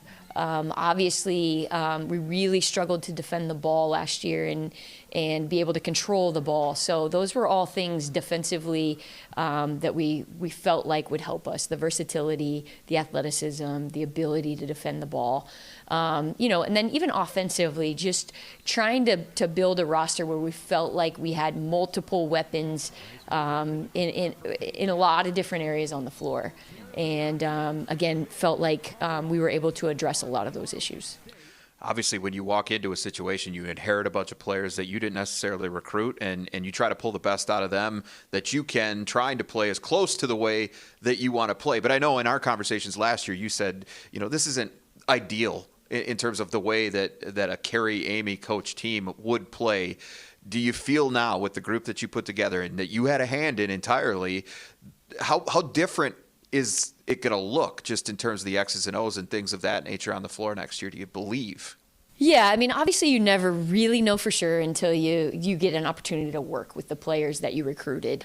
Just by what we know from watching film and being able to evaluate those players, we do feel like we're going to be able to defend more consistently. Defending and rebounding, you've heard me say that I don't know how many times since we've had these conversations, but they're just two areas of the game that you can really control. And, if you've got some players that really take a lot of pride in that end of the floor and play with effort and energy and discipline and some toughness, on the days when the ball isn't going in the basket, you're still going to give yourself an opportunity to win the game. And for us too, offensively, the ball movement, the body movement, those sorts of things, I think will look quite a bit different than last season. All right, the season opener for Amy and the Coyote women coming up just a little over a week from now, Monday, November 3rd against York University here in Vermillion. That'll start off their 2025-26 campaign. All right, we're going to step away again. Halftime score here in Vermillion, 14-10, Illinois State on top.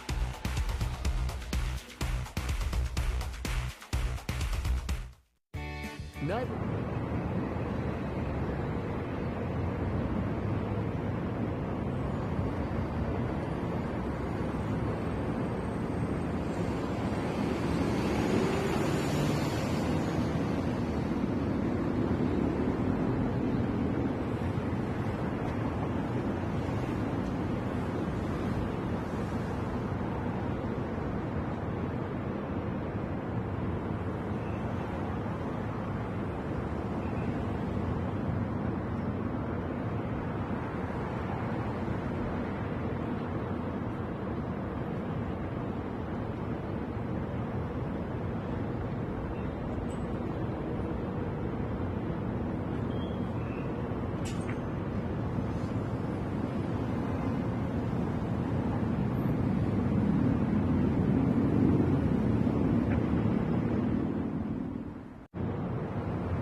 half here in Vermilion. Number 18, Illinois State, a 14-10 lead on the hometown South Dakota Coyotes here at the break, and it was a flurry of touchdowns there to close the first half. 3 straight if you throw out the end of half possession there for South Dakota. Illinois State with 2 of them, 1 through the air, 1 on the ground for Tommy Rittenhouse. Aiden Baum with a touchdown pass for South Dakota. But overall, Andre, this game has felt very even, and the statistics certainly bear that out to this point. Yeah, you really try to look to see, okay, where has the difference been made in this, and you can't find it, right? It's very even across the board. I think, if anything, Redbirds had a 4th down conversion that they converted. Yotes haven't been in 4th down, right. So that's not really even a benefit either.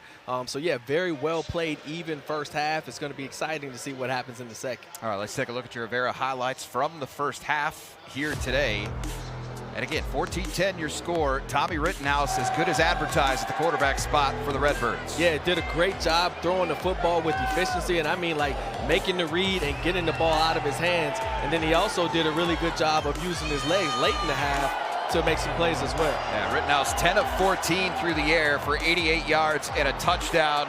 He's also got 21 yards on the ground and a touchdown as well. That one to Scotty Presson, the second. For South Dakota, it's been tough sledding on the ground, Andre. You see Tadell Bryant get the edge a little bit here, but it's been a lot of 4, 5, 6. We haven't seen the 20-plus yard burst from L.J. Phillips today. Illinois State has just not allowed it. Yeah, and of course they're not going to, right? That was probably the game plan coming in. Stop the run, force them to throw the ball more, and they've done that. Tight end spot a little banged up. Jesse Miller, though, making the most of his opportunity. His first career touchdown catch right there, an 11-yard strike from Aiden Bauman in that second quarter rather. But Tommy Rittenhouse engineered a beautiful late second quarter drive, moved him right back down the field in less than 2 minutes to get him back into the end zone. He did it right here, a 7-yard scamper for the Illinois State quarterback, and that gives you the 14-10 score here at the half. As you take a look at now those first half numbers, as we said, very, very even. Not a lot to decipher between the two of them. How about 7 of 10 on 3rd down, though, for South Dakota? That's great. But Illinois State's 3 of 6 as well, so both teams very effective there. Time of possession strongly in favor of USD, but a lot of that has to do with the tempo on offense that Illinois State has brought. Their quick passing game has been very effective all day, and that loosened up the running game as the half went on. It did, and what you get out of that is, initially they thought, well, we got to get it out quick so then we don't have any pressure, right? But then later, he was able to stand back in the pocket and really not have any pressure and then find his guys and make those quick throws as well. So they've done a really good job of also adjusting to the Coyote defense and then taking advantage of what they've been given. And, of course, the big part of that touchdown late in the half for Illinois State, they get the football first to start the 3rd quarter, so chance to maybe complete the double dip here in Vermilion at the start of the second half. All right. Busy day around the Missouri Valley Football Conference. We'll take a look at what else is happening around the league when we come back. Here, we...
Start of the second half nearing here at the Dakota Dome. Again, your score 14-10 in favor of Illinois State. A busy day around the Missouri Valley Football Conference. Couple of games underway in addition to this one. Youngstown State leading Murray State 24-7 at halftime. Southern Illinois trying to get back into the win column today. They lead 10-0 over Northern Iowa in Carbondale. A couple of games later on, 3 o'clock kickoff in Grand Forks, North Dakota hosting Indiana State. But of course, the big one that everybody's been talking about all week, the Dakota marker matchup, 1 versus 2, North Dakota State at South Dakota State. 7 o'clock kick at Dana J. Dykhouse Stadium. Yeah, I'll be tuning in. I definitely want to see this one, especially, South Dakota State underhanded without their quarterback, Chase Mason. All right, start of the second half on deck here in Vermillion. 14-10, Illinois State. And they get the football first to start the third quarter.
Third quarter, and South Dakota again will kick off to Illinois State here to open the second half.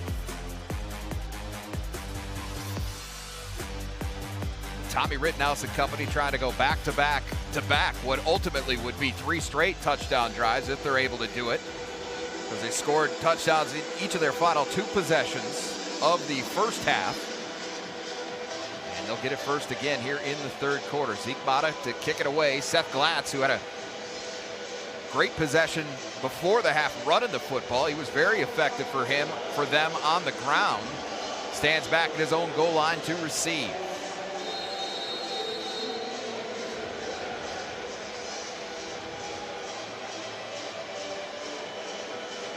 So here comes Mata, and the left-footed boot is through.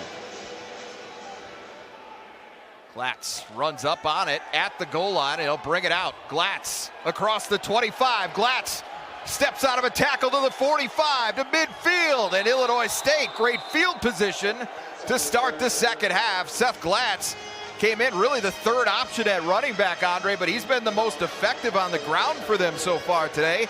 And now you can throw in a big kick return to boot. He is. He's having a great game so far and making the most out of his opportunities.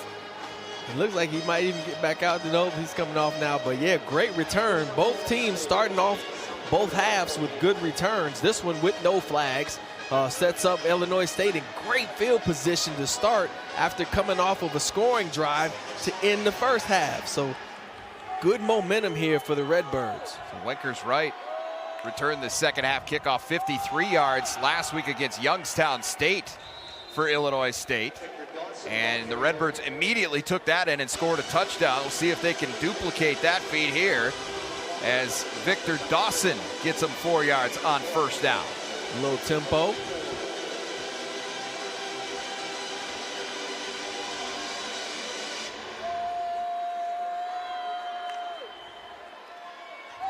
Rittenhouse looks to the edge. That's Crawford, makes the catch, brought down by Matt Walsh. but it's a first down at the 32-yard line of South Dakota as Illinois State picks up right where they left off in that first half. Yep, with the play action and quick passes out to the edges. Rittenhouse with another completion.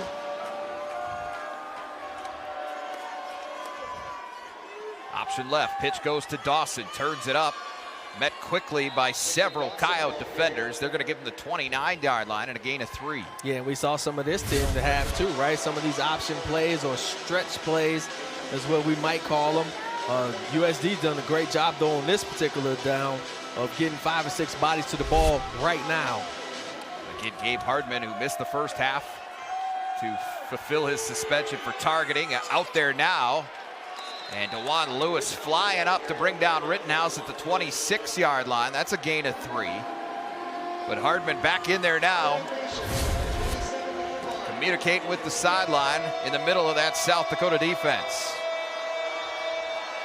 Good job of the safety coming up and making that tackle, because it looks like Rittenhouse would have had a whole lot more if he wasn't there. Officially 3rd and 5. Rittenhouse out on the edge to Lord. And he is cut down right at the first down marker. They're going to say, I believe, he got enough for that first down. Yeah, again, no, they're not. They're going to say he's short, as a matter of fact. Yep, they give him about a yard short. Looks like a full yard, maybe a half yard short. But you know that they're going to get right back to the line quickly and try to see if they can pound this out. Illinois State 1 for 1 so far today on 4th down. Give us to Dawson, met right at the line of scrimmage, but I think he fell forward and has enough for the first down. He does. Yeah, fell forward. He got hit in the backfield right at the line of scrimmage, but was able to just fall forward and stretch out to get that first down. Didn't need much, and he got it. Keeps the drive alive for Illinois State. He's getting another look at that run. Nate Ewell got there quick, just not quick enough. Back to Dawson. Cuts it up, finds some room up the middle, and he's down to the 10-yard line. Yeah, so far, you know, if you go back to the last drive of the first half and the first drive of this half, Coyote defense really not having an answer, not able to get Illinois State behind the sticks. Illinois State doing a really good job of staying in front of the sticks, meaning that they're getting positive yardage and not putting themselves in long down situations.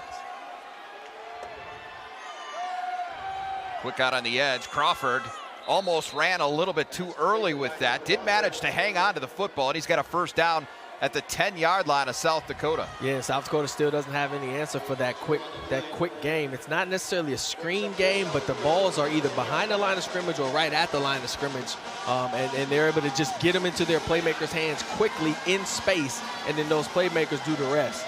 USD hasn't been able to stop that in these last 2 series yet.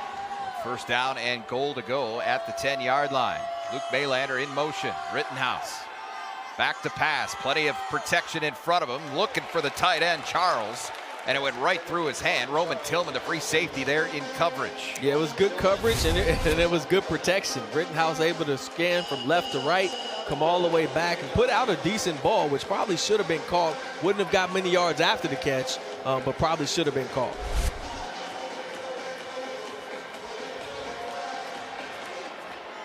Second down now. Dawson flips to the right side of Rittenhouse. Rittenhouse keeps it on the zone read, dives forward, ball is out. South Dakota's on top of it. The question will be, was he down? Well, whistles are just now blowing, so the call on the field is going to be fumble. It did look like, you know, it came out once he got hit.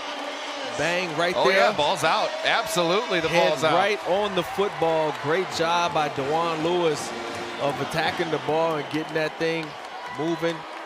Bang, right there. As you see, it's definitely out. Get this, Andre.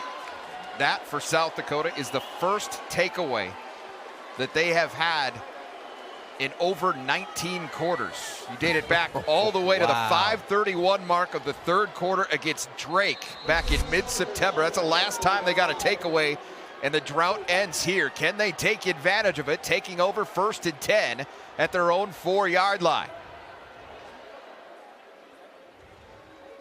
Bauman gives it off. Left tackle, there goes Phillips. Fights his way out to the 10 and stood up there. And that's a great run. That's, you know, what Coyote fans have come to see as a Phillips type of run, where you're getting more than 5 yards per carry. So maybe the Coyotes have found a little something there. Obviously just one play, but they get themselves out of the shadow of their own end zone, and they're still ahead of the sticks. We did see the ground game get going a little bit on their last full possession of that first half between Phillips and Carson Fletcher. And they'll keep it on the ground with Phillips. Not much there this time. Got a yard maybe to the 11. Yeah, tried to run right into that middle. Jake Anderson, the nose guard, he was being blocked, but he was still stout and strong enough to just kind of be a brick wall there for Phillips to run into.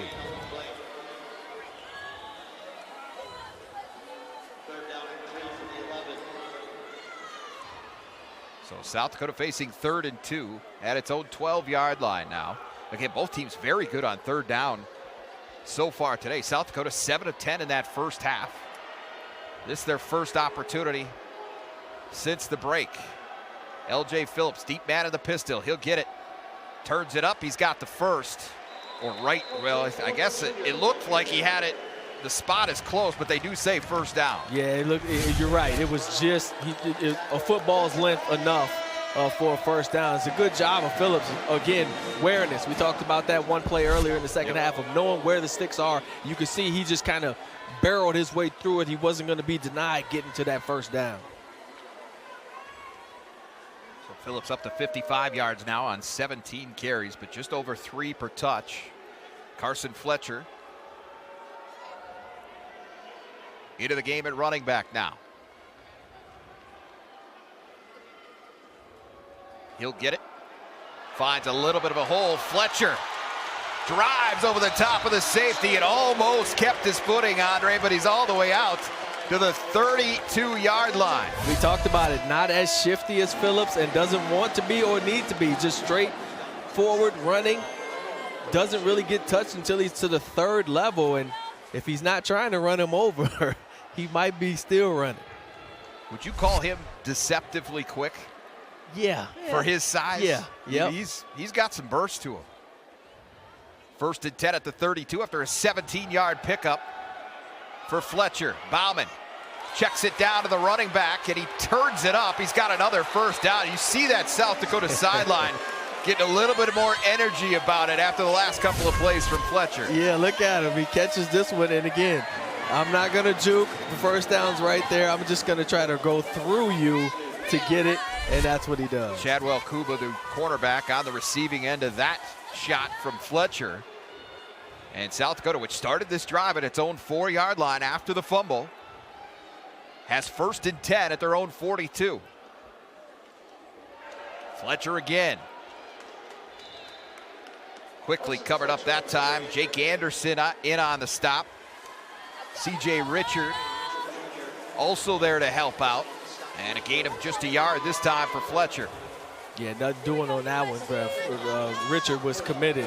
As soon as he saw the Bauman turn around and hand that thing off, he was at the line of scrimmage quickly. But again, we talked about time of possession was strongly in favor of South Dakota at the half. They much more methodical about things than Illinois State has been. We've seen a lot more tempo from the Redbirds. That explains that particular discrepancy so far today. Bauman's pass almost picked off, looking for Tyson Bowes. In coverage that time, there were several white jerseys around. It was LaShavion Brown who got hands on it, almost had the pick. That would have been his first of the season. Yeah, and of course, Bauman, you can just tell he did not see LaShavion Brown sitting there in the middle of the field. They're kind of locked into his wide receiver, and he's lucky that that one was not picked off. So just like that, now it's 3rd and 9. Bowes the man in motion. Bauman back to pass. Pressure coming. Back to the sticks. Tried going back shoulder to the tight end, Jesse Miller, and he couldn't hang on. That would have been, if not a first down, have been really close to a first down, and now South Dakota will punt it away. Yeah, and again, another great play there. LaShavion Brown on the coverage. They're able to defend the catch from Miller and force the Coyotes into a punt. So Tyler Ebel on to punt it away for the 3rd time today. Eddie Casper back at about his own 10-yard line. Not a great kick this time from Ebel, and that's going to sail out of bounds. Across the 20-yard line. They're going to spot it all the way up at the 25-yard line. So Tommy Rittenhouse and company take over there when we come back. Hey, Dad. Hey, buddy.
Sanford Health injury report. We mentioned it in the first half, but Illinois State playing without their All-American wide receiver Daniel Sopkowitz. He's listed week to week after his shoulder injury last week in the loss to Youngstown State. Sopkowitz among the career leaders in pretty much any receiving category there at Illinois State. 218 catches, 3,000 yards, 29 touchdowns. So again, week to week, they're hopeful to get him back on the field before the end of the regular season. But not available today. Tommy Rittenhouse and company have made the most of it. Guys like Dylan Lord, Luke Baylander, Rylan Crawford have helped carry the load through the air for the Redbirds this afternoon. And there is Lord, who's been one of the favorite targets today for Rittenhouse. He's got a quick 4-yard gain out to the 29. And USC's got to find a way to maybe get a little bit more pressure. I know they're not blitzing. But they also need those 4 guys up front to kind of get Rittenhouse off of his spot. Right now, he's just sitting comfortably in the pocket, finding an open man and making completions. Quick one out to Lord on the little screen, and he is ridden down by Hardman, but he's got a first down out to the 37. That's a gain of 8. Yeah, and Yost don't have any answer for that. That's been there all day today. Same play. We've seen it a handful of times, and they're usually always going for, positive yards. Yet to find one that's either stopped at the line of scrimmage or behind. Lenker's right in the game at running back, and he gets a carry up the middle. He goes, and Wright stood up shy of the 40. They'll give him the 39, a gain of 2. And again, it was Wright that came into the day needing just 23 yards to reach 2,500 for his career. Would be the 8th Redbird ever to do it. Nice. That's good company. That's 6 carries, 13 yards so far today. Rittenhouse finds Crawford. He's got another first down. And again, it's nothing fancy through the air today. It's just short, quick drops, quick passes out on the perimeter or into the slot, and then they let the receivers kind of do the rest. Yeah, and in this particular case, Munn, way off. Not sure, I wasn't paying attention if they were in man or zone there, but way off of Crawford, which made it nice and easy pitch and catch for Rittenhouse to Crawford. Give it off to Wright. Coyotes have done a pretty good job against the traditional running game today. Rittenhouse has obviously found the end zone once with his feet, but overall, the rushing 24 carries, 106 yards now. Most of the best guy has been Seth Glatz, who had 5 carries for 35 yards on that late first half possession. There's Crawford again. Rulian Stewart in coverage this time, and he tosses him down at the 37-yard line. And it's just too easy for those two right now. It's just, Crawford putting up some good numbers here too. The way he's just catching the ball with no resistance. Under 4 minutes to go, third quarter.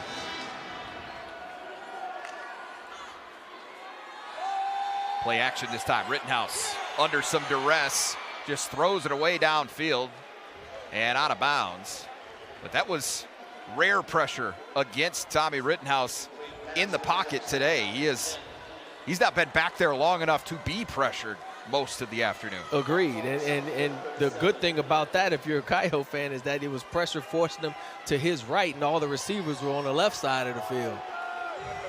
So incomplete, makes it 2nd and 10. Rittenhouse gives it off to right. Back the other way, Casper. He's not afraid to throw it. Left-handed strike down the field looking for Lord, and he's got it. And Crawford, it was either Crawford or Walsh, had recognized it late and was trying to get back into position on Crawford and just couldn't quite get there. You see right there, just couldn't quite get there enough. Crawford with another catch, that's Lord with another catch and sets up Illinois State inside the 10. Wright fights his way all the way down to the 1-yard line.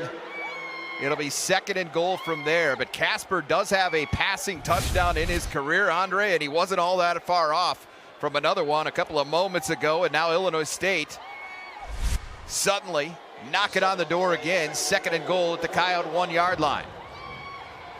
And another very efficient drive of short passes mixed with some long completions, especially to the Rittenhouse to Crawford connection. Right up the middle. And they're going to say he's short of the goal line again. So it'll be 3rd and goal. I mean, you would think with the way Illinois State has been aggressive today, they're going to take both cracks at this if they need it. Based on the fact they've gone for it and got it twice on 4th down. Definitely 2-down territory here for them.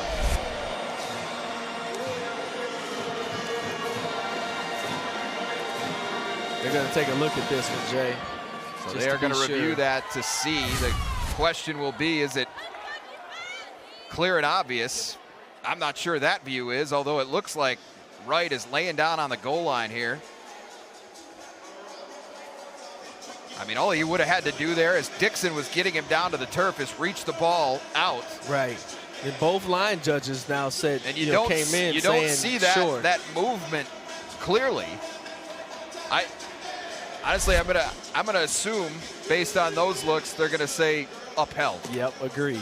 Agreed. Does it look like he was in? Yes, it does. Is it clear and obvious when the ruling on the field was that he was short? No, it's not. And exactly, and we don't know where the ball is exactly when he does hit. But with his head being across the line, you would maybe assume he reached enough, but.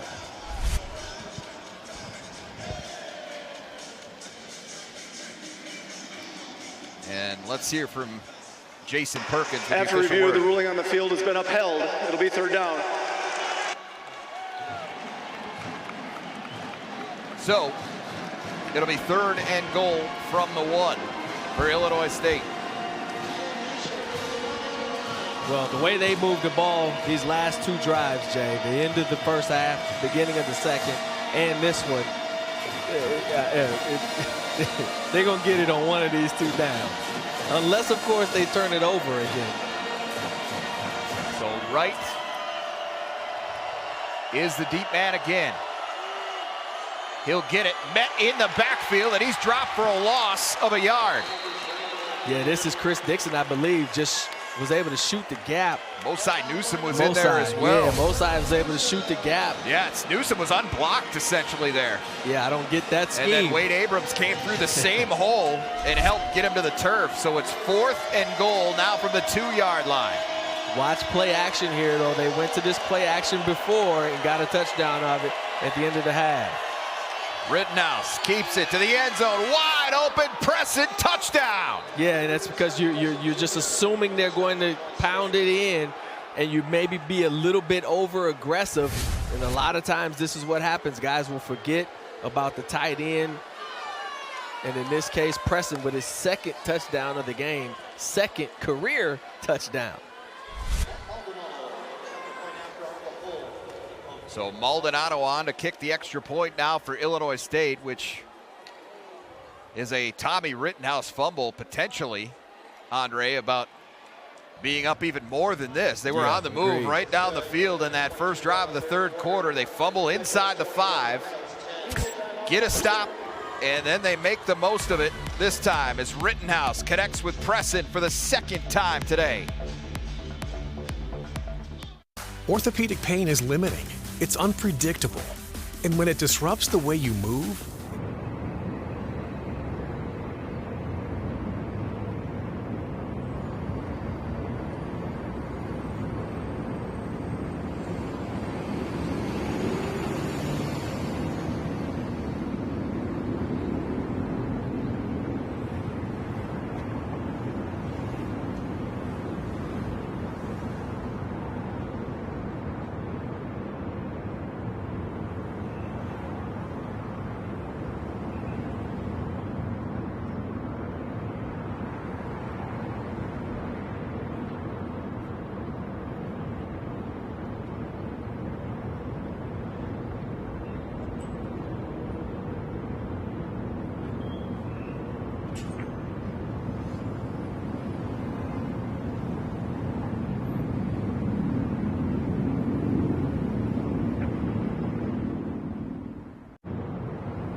To go in the third quarter. Tommy Rittenhouse connects with Scotty Preston the second for the second time today. Preston came into this game with 0 career touchdown catches. Andre, he's got 2 of them already today. Yeah, and in both scenarios, one, he just kind of walks into the end zone, and then there's this last one, he's wide open in the back of the end zone. So he's making it look easy. Maldonado's kick. Hauled in by Braden White, and he's going to bring it out again. The youngster trying to make a play here.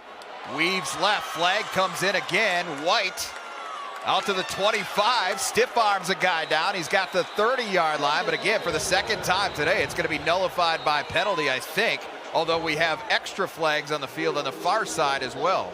Yeah, and you can see the referee pointing. It's just the first one that's back at the 14 is going to be on USD. So again, after some nice work by Braden White to get them decent field position, it's going to be brought back and start them behind in their own territory.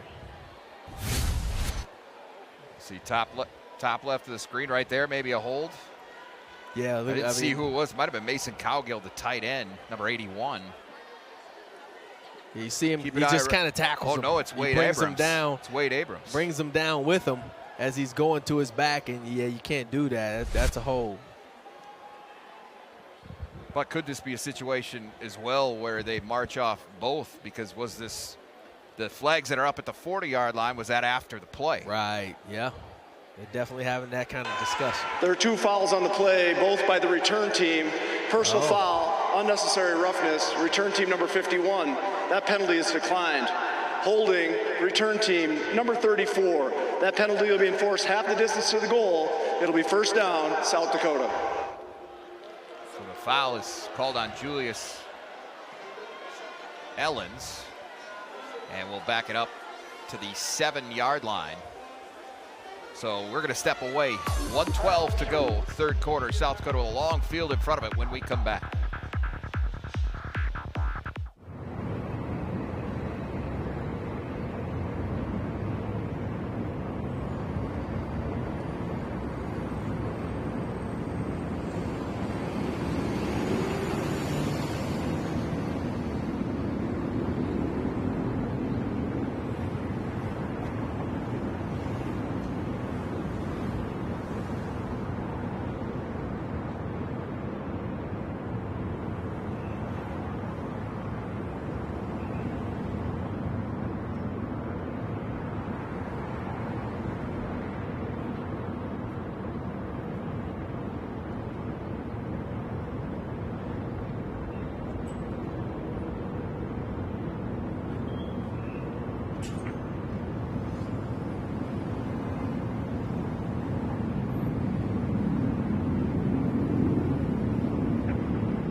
on Midco Sports is presented by Sanford Health, the exclusive orthopedics and sports medicine provider of the Coyotes.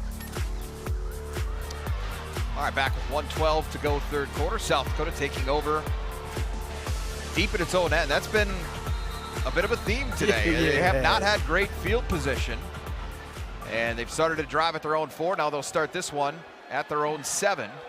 Aiden Bauman and company down 11, 21-10, late third quarter. Give it off to Phillips. Best run of the day by a mile for Phillips, and he's all the way out to the 28-yard line. That's what the Coyote offense has needed. That's what they've been looking for. That's one of their bread and butter plays where everybody starts off to the right. They kind of slant right, and they're hoping for a cutback to the left side. And Phillips, one of the better backs at finding that cutback lane, and picks up a huge 20-yard run on first down. Up to 80 yards on the day on the ground for L.J. Phillips, trying for his 5th 100-yard effort of the season. Bauman back to pass now. Finds Tyson Bowes. Kind of settled into a soft spot in that coverage from Illinois State. Gets it out to the 35-yard line, a gain of 7. You're exactly right, Jay. A 2-deep coverage there. He's able to just kind of sit down between the linebacker and the safety and make that catch to set up this 2nd and short. Coyotes do have time to get the snap off here before the end of the quarter. Bauman under center. They do get it off. Here is Phillips. Dives forward. Somebody just got a hand on him, but it was enough to get him down, but it was enough from Phillips to get the first down. And so South Dakota will have it 1st and 10 to start the 4th quarter, trailing by 11. It's 21-10, Illinois State after 3. At Fast Auto Glass, we handle...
Federal Credit Union's Visa Cashback Card. You'll get cash back on just about everything you buy.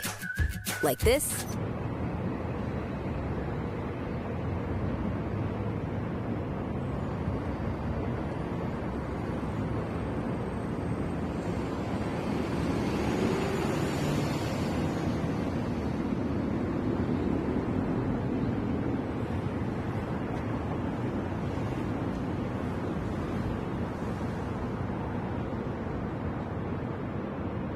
Vermillion, South Dakota, trailing Illinois State by a score of 21-10. But let's take a look at L.J. Phillips, and his statistics have been nothing short of remarkable this year. Came into the day ranked 1st in the FCS in net rushing yards, 2nd in attempts, tied for 3rd in rushing touchdowns.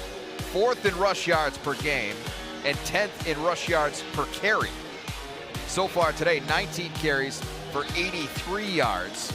So his average is a little farther down, but we just saw him carry the football for 21 yards to start this drive at the end of the third quarter. Yeah, and you know, a lot of times good backs take a while to get warmed up, especially in big games, right? You know that the game plan was to slow him down, and usually you just try to do just that. You don't contain him, or you try to contain him rather than stop him. So first play of the fourth quarter, Bauman back to pass on 1st and 10. Good protection up front. Bauman looking to stretch the field, looking for Tennell Bryant, and he overshot him.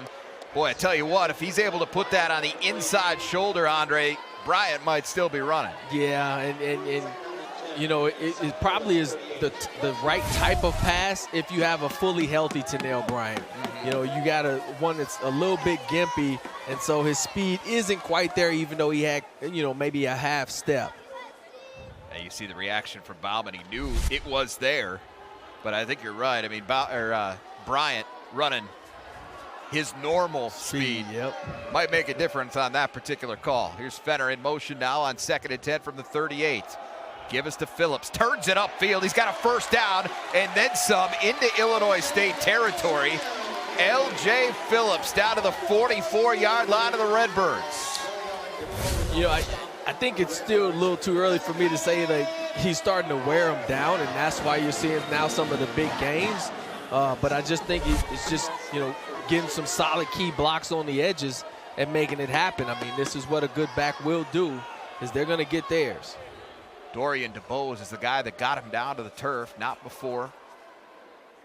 A gain of 16 yards. Phillips again. First guy's not getting him down real often anymore as they were earlier in the game, Andre. And Phillips to the 41-yard line, a gain of 5. Surprised that, you know, USD is, I mean, you know, you got a whole quarter to go, but they usually are a kind of a quicker tempo team, and here you see them getting into a full huddle pretty much this whole game. Total yardage 287 to 265 in favor of Illinois State. It has been even. Play action now. Bauman drops it off to Phillips. Great tackle there by Ty Niekamp. Never allowed Phillips to turn the ball up the field. Yeah, we've seen both the Niekamp boys make some great open field tackles in today's game. And that was one where Bauman looked to me like he had Fenner coming across the middle, but chose to get it out quickly as the pocket was collapsing to Phillips in the flat. And again, Niekamp, great open field tackle, not gonna let go, get him on the ground. Phillips, that last run that got USD into Illinois State territory, by the way, got him over the 100-yard mark now, Andre. 21 carries, 103 yards. With a long of 21, it's Carson Fletcher in the game now at running back. And Bauman, quick strike out on the edge. Tyson Bowes having his best day of the season. For Bowes, that's catch number 3 on the afternoon, and it gets a first down for South Dakota at the 34-yard line of Illinois State. Yeah, and some, you seeing Coyote offense looking a little bit like the Redbird offense with these quick passes, getting it out quickly. So far on this particular drive, it's worked. So Bowes, 3 catches now. That's a team high, 19 yards, but a big first down there as Phillips goes back to work on the right side, spun down there. On the stop, Anthony Corona this time. Phillips down to the 32, gain of 2. Again, off tackle. This is kind of, Coyotes' running game. They want to move the offensive line, try to create gaps and seams, cut back lanes, and then they allow Phillips to just try to find the crease and then hit it.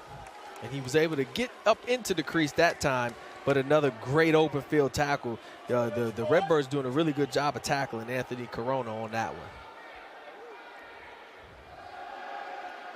Pressure coming off the edge. Over the middle it goes. Phillips lunges forward. He's going to be a yard, maybe 2. They're going to say 2 full yards shy of the first down. They give him the 27. So 3rd and manageable here for the Coyotes. Yeah, it's a good job of Bauman seeing that L.J. Phillips, who was assigned to block number 1 coming off the edge, Kuba, he slips him, and then so that's the guy that Bauman throws the ball to as he's getting that pressure in his face.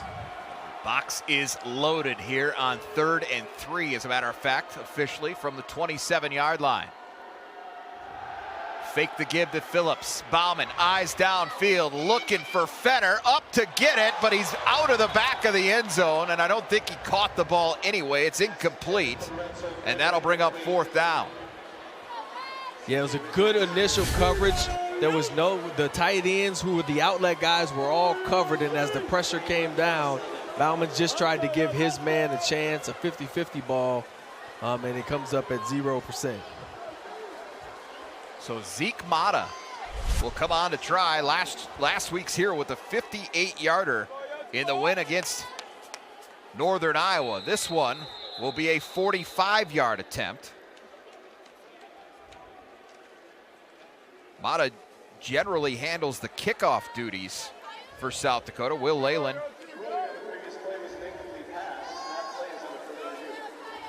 Well, they're going to take another look. I think Illinois State might have had a guy. But here's a look at that 58-yarder we spoke of last week. Zeke Mata, final play of the first half. I'm telling you, that was good from 60. Yep. But that was a school record for Mata, obviously career long for him as well. And currently in line to attempt a 45-yarder, pending the review down on the field. But interesting review, because it looked like they all landed out of bounds, right? In the green, yeah. Although I guess now on that, the scoreboard showing a version of it where it looks like, possibly had a foot in the green or in the red. After review, the ruling on the field of an incomplete pass is upheld. It's 4th down. Okay, so second time we've had a review today, and the second time call of the field has been upheld. So Mata will get the chance to try from 45 yards here. He's 3 for 5 in his career, but all of the makes have been from 50 plus. Out of the hole to Tyler Ebel. Left-footed boot of Mata. Kick is there, and it is wide left. So the Coyotes, a somewhat promising drive, comes up empty, and Illinois State will take over when we come back with 10:50 to play. They lead at 21-10. In 1969, Taco John's combined Western traditions with Mexican flavors and created West Mex. More than 50 years later, it still tastes like a good idea. West Mex meals start at just $5, only at Taco John's.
Quarter, 21-10.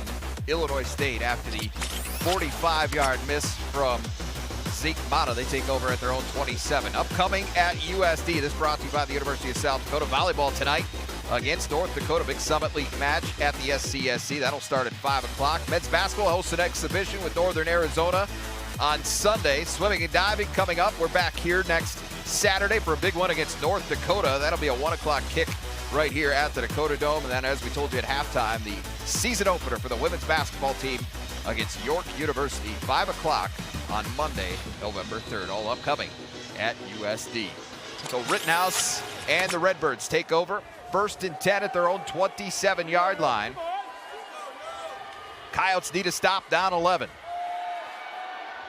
Pressure coming. Rittenhouse flushed out of the pocket and just dumps it into the South Dakota sideline. Great coverage downfield that time, and it's incomplete, 2nd and 10. Yeah, you see his ability to escape pressure there. Like he was nowhere to throw. Good coverage, as you mentioned, and he gets out of the pocket and avoids even taking a hit. Able to get that ball out, and here they come right back to the line of scrimmage with this quick tempo offense. Sort of a anomaly here. Tommy Rittenhouse is a senior. Andre playing his 35th career game as he gives it off to Victor Dawson. Tackled down after a short game. Caden Crawford there on the stop. But Rittenhouse playing his 35th career game, making his 27th start for the Redbirds. But today is the first time he has ever faced USD. Two teams haven't met since, their conference rivals haven't met since 2022. When they did in that game, Rittenhouse was a redshirt freshman or a freshman and did not play in that contest, even though he did start 3 games at the end of that season. Checking with the Redbirds sideline. Clock continues to tick on 3rd and 7. Big down here for both sides. Rittenhouse under pressure, looking up over the top. Good coverage there from Mikey Munn. Luke Maylander thought there should have been interference call, but I thought both players were making a legit play on the football there. Yeah, I didn't think it was anything flag worthy here.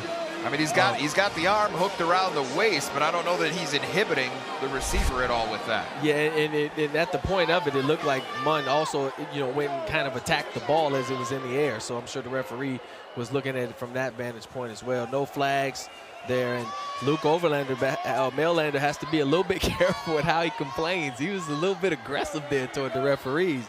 You don't want to get a flag. So Hayden Futch on to punt it for Illinois State. Jack Martin's back deep for South Dakota. They're going to let this bounce. Takes an Illinois State roll, down inside the 20, and they'll down it at the 18 of South Dakota. So the Coyotes will take over there with 9:46 to play in the 3rd quarter.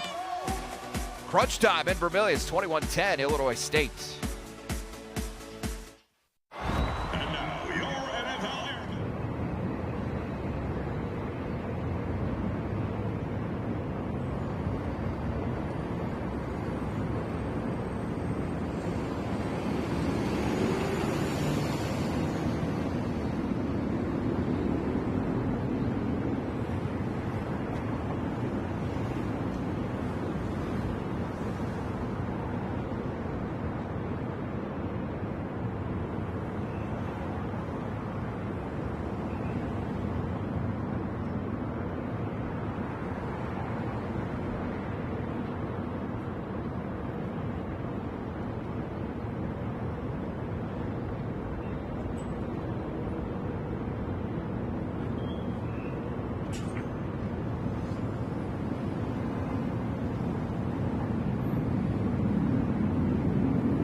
And 9:46 to go, and again, South Dakota coming into the day had won 11 straight games here inside the Dakota Dome. That is the 5th longest active winning streak in FCS. South Dakota State all alone up at 33, and they host North Dakota State, who's number 3 on this list tonight. Villanova, Rhode Island also included. On that list, though, Andre, only North Dakota State wasn't hosting a home game here today. So it'll be interesting to see if all those streaks, or how many of those streaks, are still intact by the end of football I had no idea today. SDSU had a 33-game home winning streak. Wow. Dana J. Dykhouse is a tough place to go and win a game as a road team. Bauman rolling out. Hits Tyson Bowes, goes down and makes the catch. That'll be a gain of about 8 yards. 4th grab of the day for Tyson Bowes. That's a career best. Another good play action pass. Really was able to fool a few people, including the analysts, and then make the completion to Tyson Bowes.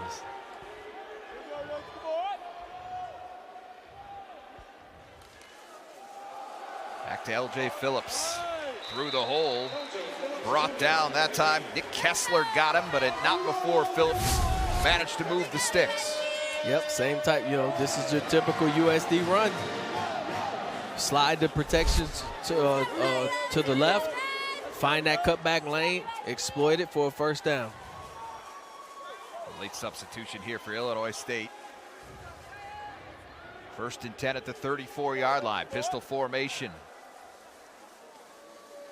Pressure right up the middle. Bauman manages to get the pass off. Good job there picking up the blitz that time by Phillips to give Bauman just enough time to get that throw away. Finds Jesse Miller, who's got it out to the 38-yard line. Phillips got just enough of Ty Niekamp to keep him off the quarterback there. Yeah, and Illinois State was in a nickel defense. It's a 5 DB defense, but they took off one of the extra rushers. Still able to get some pressure, but Bauman able to make the completion regardless.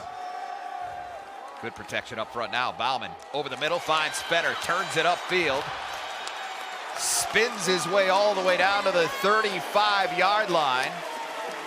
That's a gain of 27 yards and a first down for the Coyotes.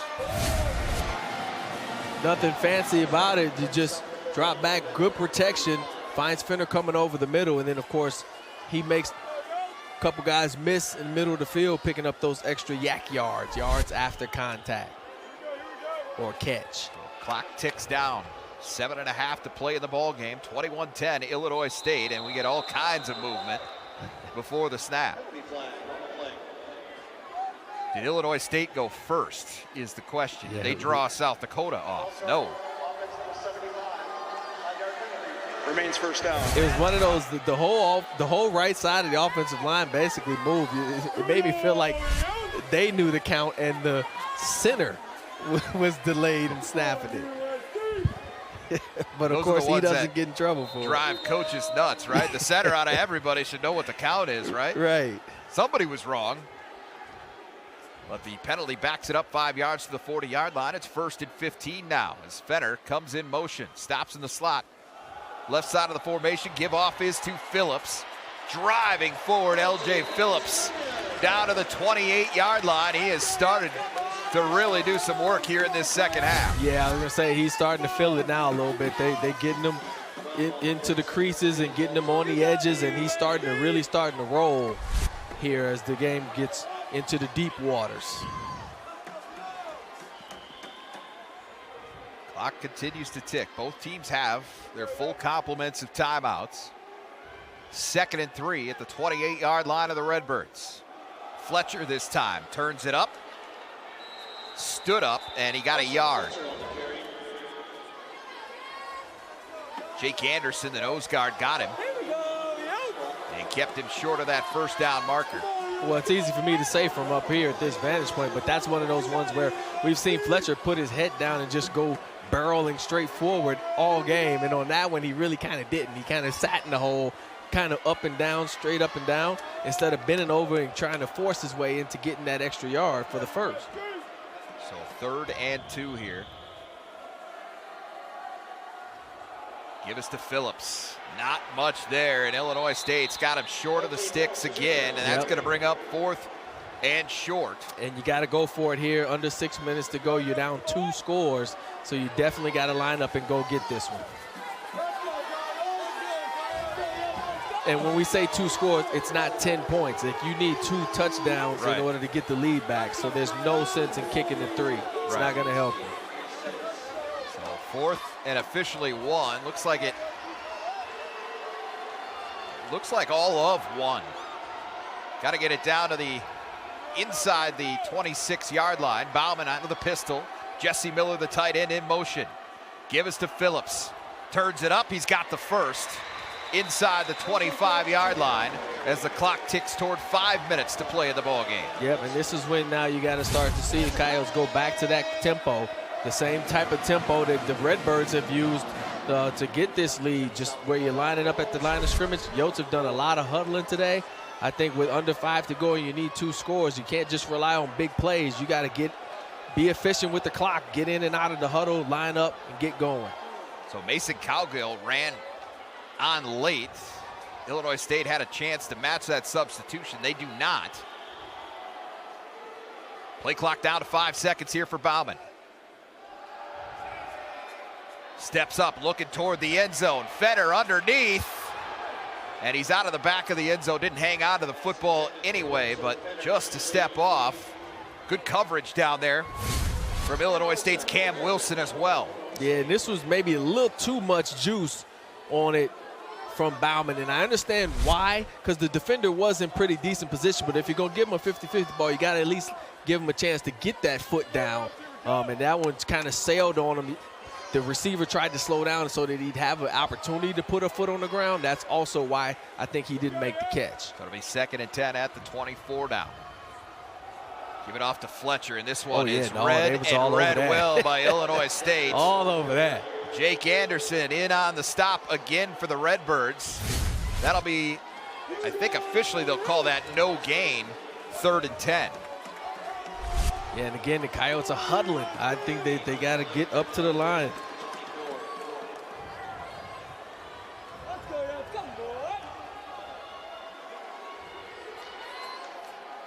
South Dakota is 9 of 15 on 3rd down today. Been one of their best days of the season on that down. But they don't have a ton to show for it. Down 11 late. Bauman looking for Martins. And Cam Wilson was there in coverage, and that one didn't have much of a chance to be completed as it sails over top of Martins, incomplete, and it's 4th and 10. But Will Leyland is going to come on, it appears, to try a field goal here.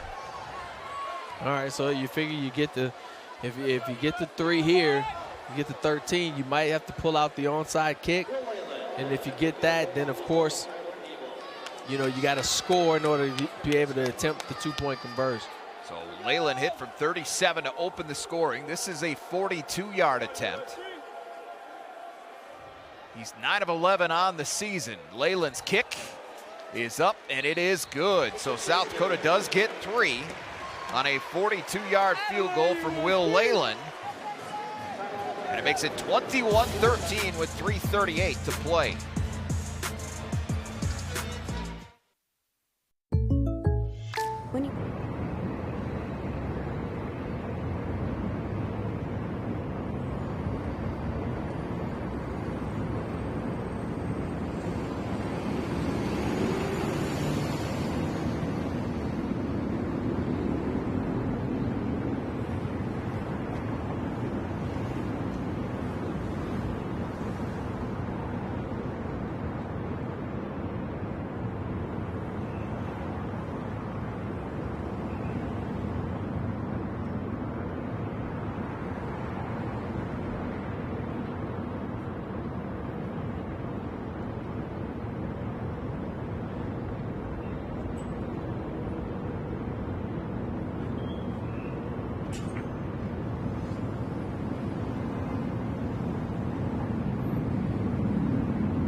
Farmers Union Insurance, simply different. All right, 21-13, so officially a 1-score game again, but South Dakota with some work to do defensively here. Zeke Mata on to kick it away. Still 3:38 to go. They do have all 3 timeouts, as do the Redbirds, and the 2-minute timeout on top of that. So the clock's going to stop plenty in the last 3:38. I would guess they kick it deep here and try to play the field position game and get a stop defensively. Well, and if that's the plan, then defense has got to be on its game, because so far in this second half they have not done a very good job at all of not just stopping the Redbirds, but even getting them in long yardage situations. Modest kick as Glatz very quickly waves for a fair catch in the end zone, so they'll bring that out to the 25-yard line. No time comes off the clock. So Illinois State takes over at its own 25 with 3:38 to play. If I'm the Redbirds, game plan has not changed, doesn't need to change. Yes, maybe we run the ball with Glatz a little bit because he did have success at it, but here it's the short yardage, just a quick little play action, short passing game, use the feet of Rittenhouse, and if we need to, then we'll throw it with them because we've done a good job protecting them as well. Winker's right in the game now at running back, and he hurdles the defender, and he's out across the 30-yard line. Nice pickup on first down, and with that carry, Wright is over 2,500 yards for his career. Again, the 8th Redbird ever to do it in the history of their program. Which is impressive. Anytime you're in the top 10 in the history of a program that's been around for a long time, that's outstanding company. They've had some very, very good running backs at Illinois State. Marshawn Coppridge certainly comes to mind. Oh yeah, I remember him. Yeah. He was a numbers getter for Illinois State. So it's a gain of 6 for Wright, 2nd and 4. We'll go right back to him. Or excuse me, this time it's Dawson who got knocked back and had to try second effort. He got back to the line of scrimmage, and that's it. Rulli and Stewart in on the stop that time for USD. Yeah, you're gonna, and then now USD uses one of those 3 timeouts that they have, because now you want to set up your defense to defend this 3rd down, because here you go, you could potentially get them into a punting situation, so you got to get it set up properly. This is a good timeout here by the Coyotes. 21-13 is the score. 2:50. They reset the game clock, put 5 more seconds on, so it's 2:50 remaining in the ball game. First of those 3 timeouts used by Travis Johansson right there. And again, to mention that, remember, they get what is essentially like an extra timeout with the 2-minute timeout here. South Dakota back at home for another 2 weeks after this game today, hosting currently 8th ranked North Dakota for a 1 o'clock kick here next Saturday. Time to be announced for the game against currently 2nd ranked South Dakota State. That one on November 8th before they close the regular season on November 29th at Southern Illinois. 12 o'clock kickoff in Carbondale. But a big 3rd down coming here for South Dakota. 3rd and 4. Tommy Rittenhouse and the Redbirds try to salt this thing away on the road. Pressure coming, dumps it off, he misfires. It's incomplete, and South Dakota gets it stopped. And Rittenhouse, as he's standing there with his hands on his head, there was no reason to rush that throw. He had no pressure in his face at all. There may been some people coming, but not pressuring him at all. There's no reason to rush the throw. Look at that. You don't rush it.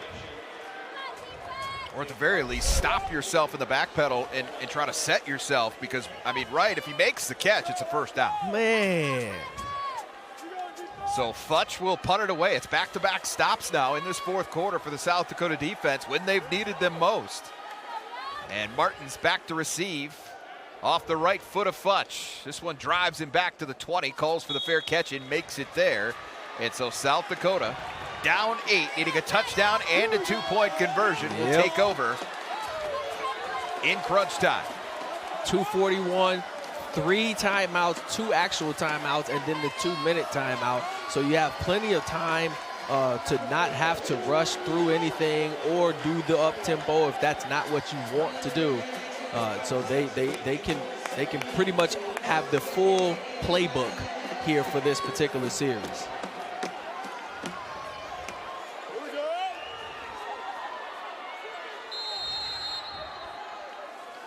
So Bauman on 1st and 10 with L.J. Phillips lined up to his right.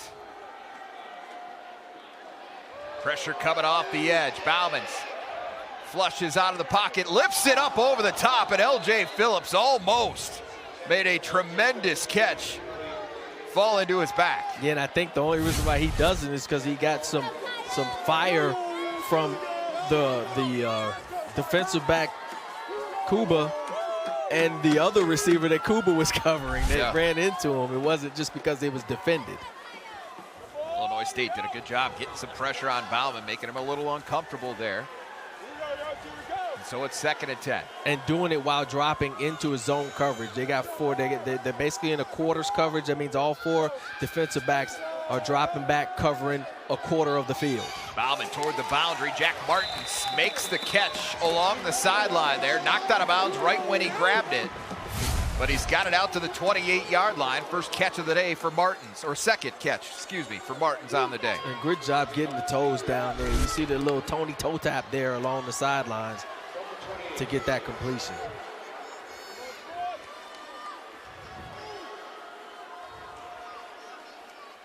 So 3rd and short. Coyotes need to move the sticks here. Bauman under pressure again. Steps up looking for Fenner. He's got it. First down just across the 30-yard line. Got just enough to move the chains, and that should be the final play before the 2-minute timeout. And I don't know what took Bauman so long to throw it to him, because as soon as he booted out, Fenner was available, and he could have let it go at any time, but he does. Fenner makes the catch, and they get the first down. So that does take us to the 2-minute timeout here in Vermillion. Buckle up. Lots of football to be played. 21-13, Illinois State on top. Hey, buddy.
Play here in Vermillion. 21-13 is your score. Quick look at the Valley standings. This coming into the day, obviously North Dakota State, South Dakota State, North Dakota, the 3 remaining unbeatens in the league. South Dakota at 3-1 entering this big 4-game stretch to close. Illinois State, though, they need this one after dropping 2 of their first 3, and they have the lead with 2 minutes to play on the road. But Aiden Bauman and company have the football. 1st and 10 at their own 31-yard line. Still 2 timeouts remaining. Bauman overshot Fenner. That one sailed a little bit on Bauman. A little bit of a sail, and it looked like Fenner may have still had a chance at it, but it was out of reach of his stretched arms, or went through his hands. Again, Illinois State bringing a lot of pressure here on this pivotal late game drive in Vermillion. Redbirds leading 21-13. Bauman shifts Jesse Miller, the tight end, to the right side of the formation on 2nd and 10. Again, Illinois State coming. Martins can't haul it in this time. That looked a lot like the last catch he made, but he couldn't hang on this time. It's incomplete in 3rd and 10. Yeah, and the Redbirds playing man-to-man coverage with the free safety over the top in the middle. So you may have some opportunities, in that second level, right near the sticks, if you can get some guys open. But so far, at least the first 2 plays, they haven't been able to do that. Good coverage there by the Redbirds secondary. Do you go for all 10 here? Do you just try to get some of it knowing you're going to go for it either way? Bauman steps up. He's got a little room in front of him. Bauman tripped up there as he tried to get around Ty Niekamp, and he's cut down a couple of yards shy of the first down, but a much more manageable situation here on 4th and short. Correct. Good job by him trying to make a move to get to the first down. Just couldn't quite do it. Illinois State brings it over the middle, and it's incomplete. USD wants a flag for pass interference. Travis Johansson is off the sideline. Incensed with the no call there. But I'd have to have another look at it to really see. In coverage that time, Shadwell Kuba. And it was going to be a tough pass to catch for Tyson Bowes either way. Yeah, it's hard to see there if he had his arms around him or not. And it looks like he does have that left arm hooked on his stomach, which typically can draw a flag. But yet not in this case. No flags on the ground. And now Illinois State. Well, that one makes it look like, yes, he was there early. But it was very similar to the one that Mikey Munn avoided a call on for USD earlier with the hand wrapped around the waist of the intended receiver. So now Illinois State can try to run out the clock, taking over 1st and 10 at the USD 39-yard line. Travis Johansson uses the first of his 2 remaining timeouts, and he's still upset about the no call. But as you mentioned, if you're going off of the feel of refs, right, you get a feel for how they're calling games. They didn't call the earlier one where it was, we questioned it. So likely they're not going to call that one there either. Just and it doesn't matter, what time of the game it is. It's a similar call. If they didn't call the first one, they're probably not going to call the second one, unless it was egregious. In this case, it was not.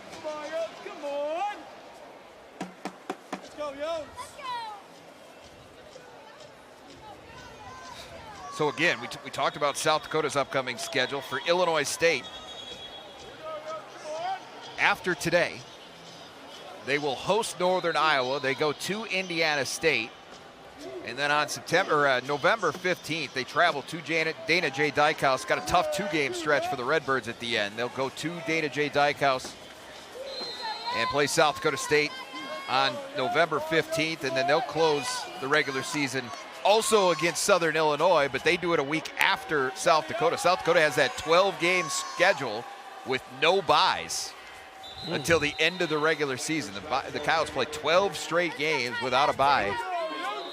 It's one of those anomalies you're just not going to see very often. Yeah, and if they're able to get into the playoffs, then it'll be beneficial.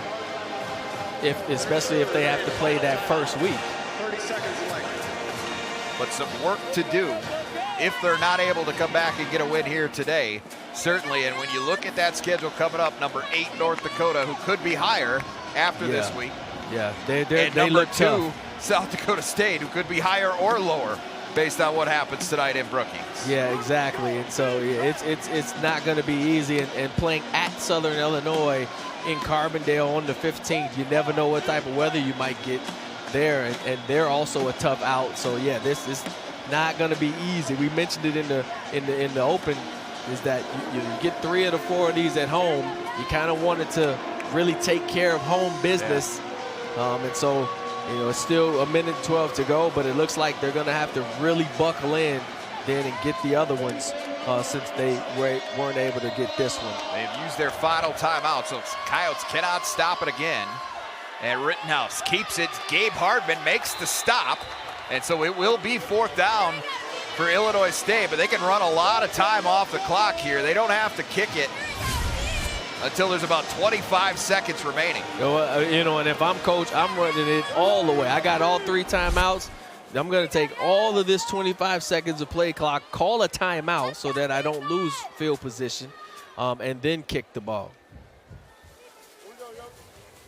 And then do you just run it down, and do you try to burn a bunch of time and just throw it incompletion way deep, have Rittenhouse run around a little bit, burn as much of that clock as you can rather than punt it and risk a full-on block from South Dakota, a lot more can go wrong there.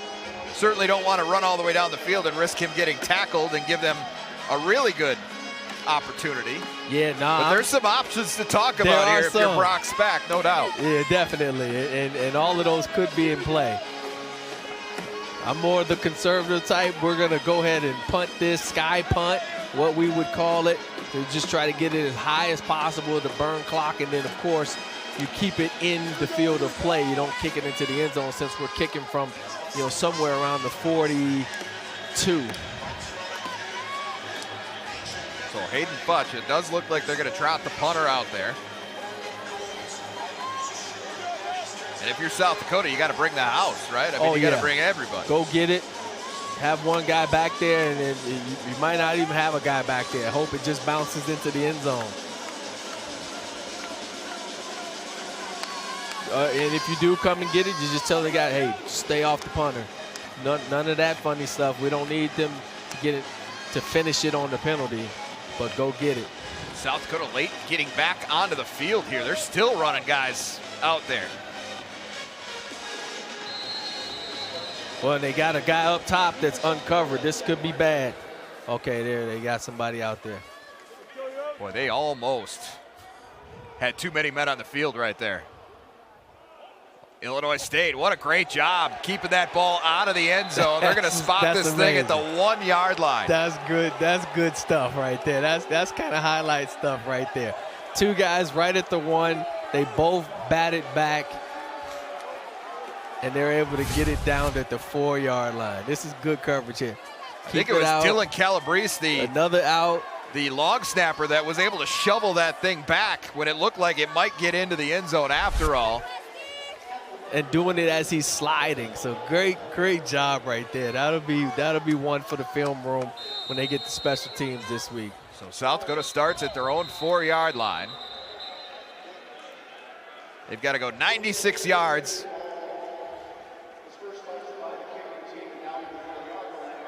Is under further review. Yeah, so they want to see if anybody's in the end zone or touched the end zone. So nope, we're good there. And then right here. Oh, he's in the end zone. He might be on the line when he touches it. In college, I think as long as the ball stays out, it's not. I don't think it's like pro. I think as long as the ball doesn't get in, your body can be in. Okay.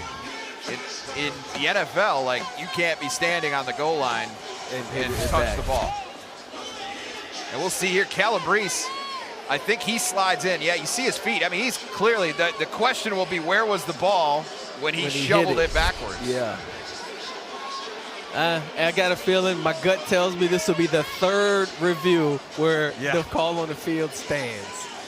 Our replay official, Gary Delaney, has had a busy day up there today. But either way, it's a really long field for South Dakota with no timeouts and 17 seconds to work with. True. We have had some crazy things happen in this building before, though. Very true. So Brock's back, talking to the field judge there. Again, Brock's back, 17th season as the head coach. All-time wins leader at Illinois State. He's had 13 winning seasons in those 17 seasons, or the 16 complete seasons, I should say. 6 playoff appearances, a couple of Missouri Valley Football Conference titles, a national runner-up finish in there as well with Trey Roberson as his quarterback. And he's the 4th coach ever in the history, the 40-year history of the MVFC, to have 100 wins at one school. Nice. You don't get that type of longevity. After review, the ruling of no touchback was upheld. However, the ball was illegally touched at the 6 yard line by the kicking team. It'll be 1st and 10 from the 6 yard line. Please put 19 seconds on the game clock. 19. Okay, so South Dakota does get a little bit of help from that, 2 yards. Yeah. So instead of the 4, they'll start it at the 6, and they did add 2 seconds to the game clock as well, so they've got 19 seconds to try and go 94 yards with no timeouts. Fenner, Bose, Martins all to the right side here for South Dakota.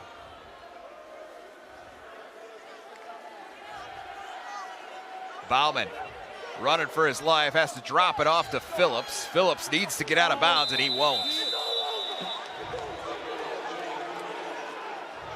So the Coyotes might be able to get a clock play here, and they do with Bauman. They're going to stop the clock with 2 seconds remaining. But now you got to go 91 yards. And we know what that means. That means either you're Hail Marrying and everybody's looking to knock it down, or you're Hail Marrying because there's no other place to run that's going to get you that kind of yardage.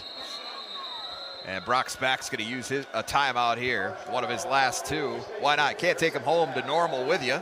Right? Just make sure everybody knows, get back.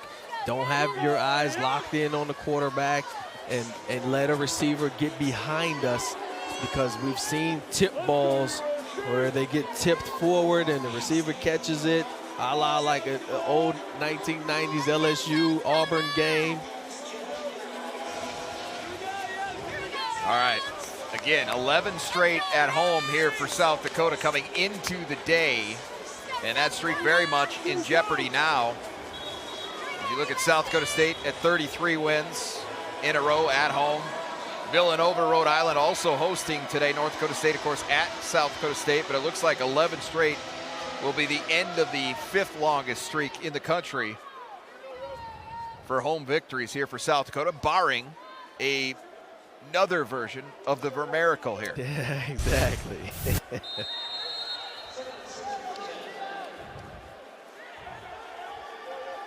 Redbirds with 7 players deep. Here come the laterals, and Lorenzo Fenner's not ever going to get one off. Ty Niekamp drops him, and that is it. Illinois State, the 18th ranked team in the country, gets a big road win here in Vermillion today, snapping that 11-game home win streak for South Dakota. They win it 21-13 to improve to 5-3 overall and 2-2 in the Missouri Valley Football Conference. Again, your final score, 21-13, Illinois State a winner on the road.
The Coyote Postgame Show, presented by Sanford Health. Here for all. Here.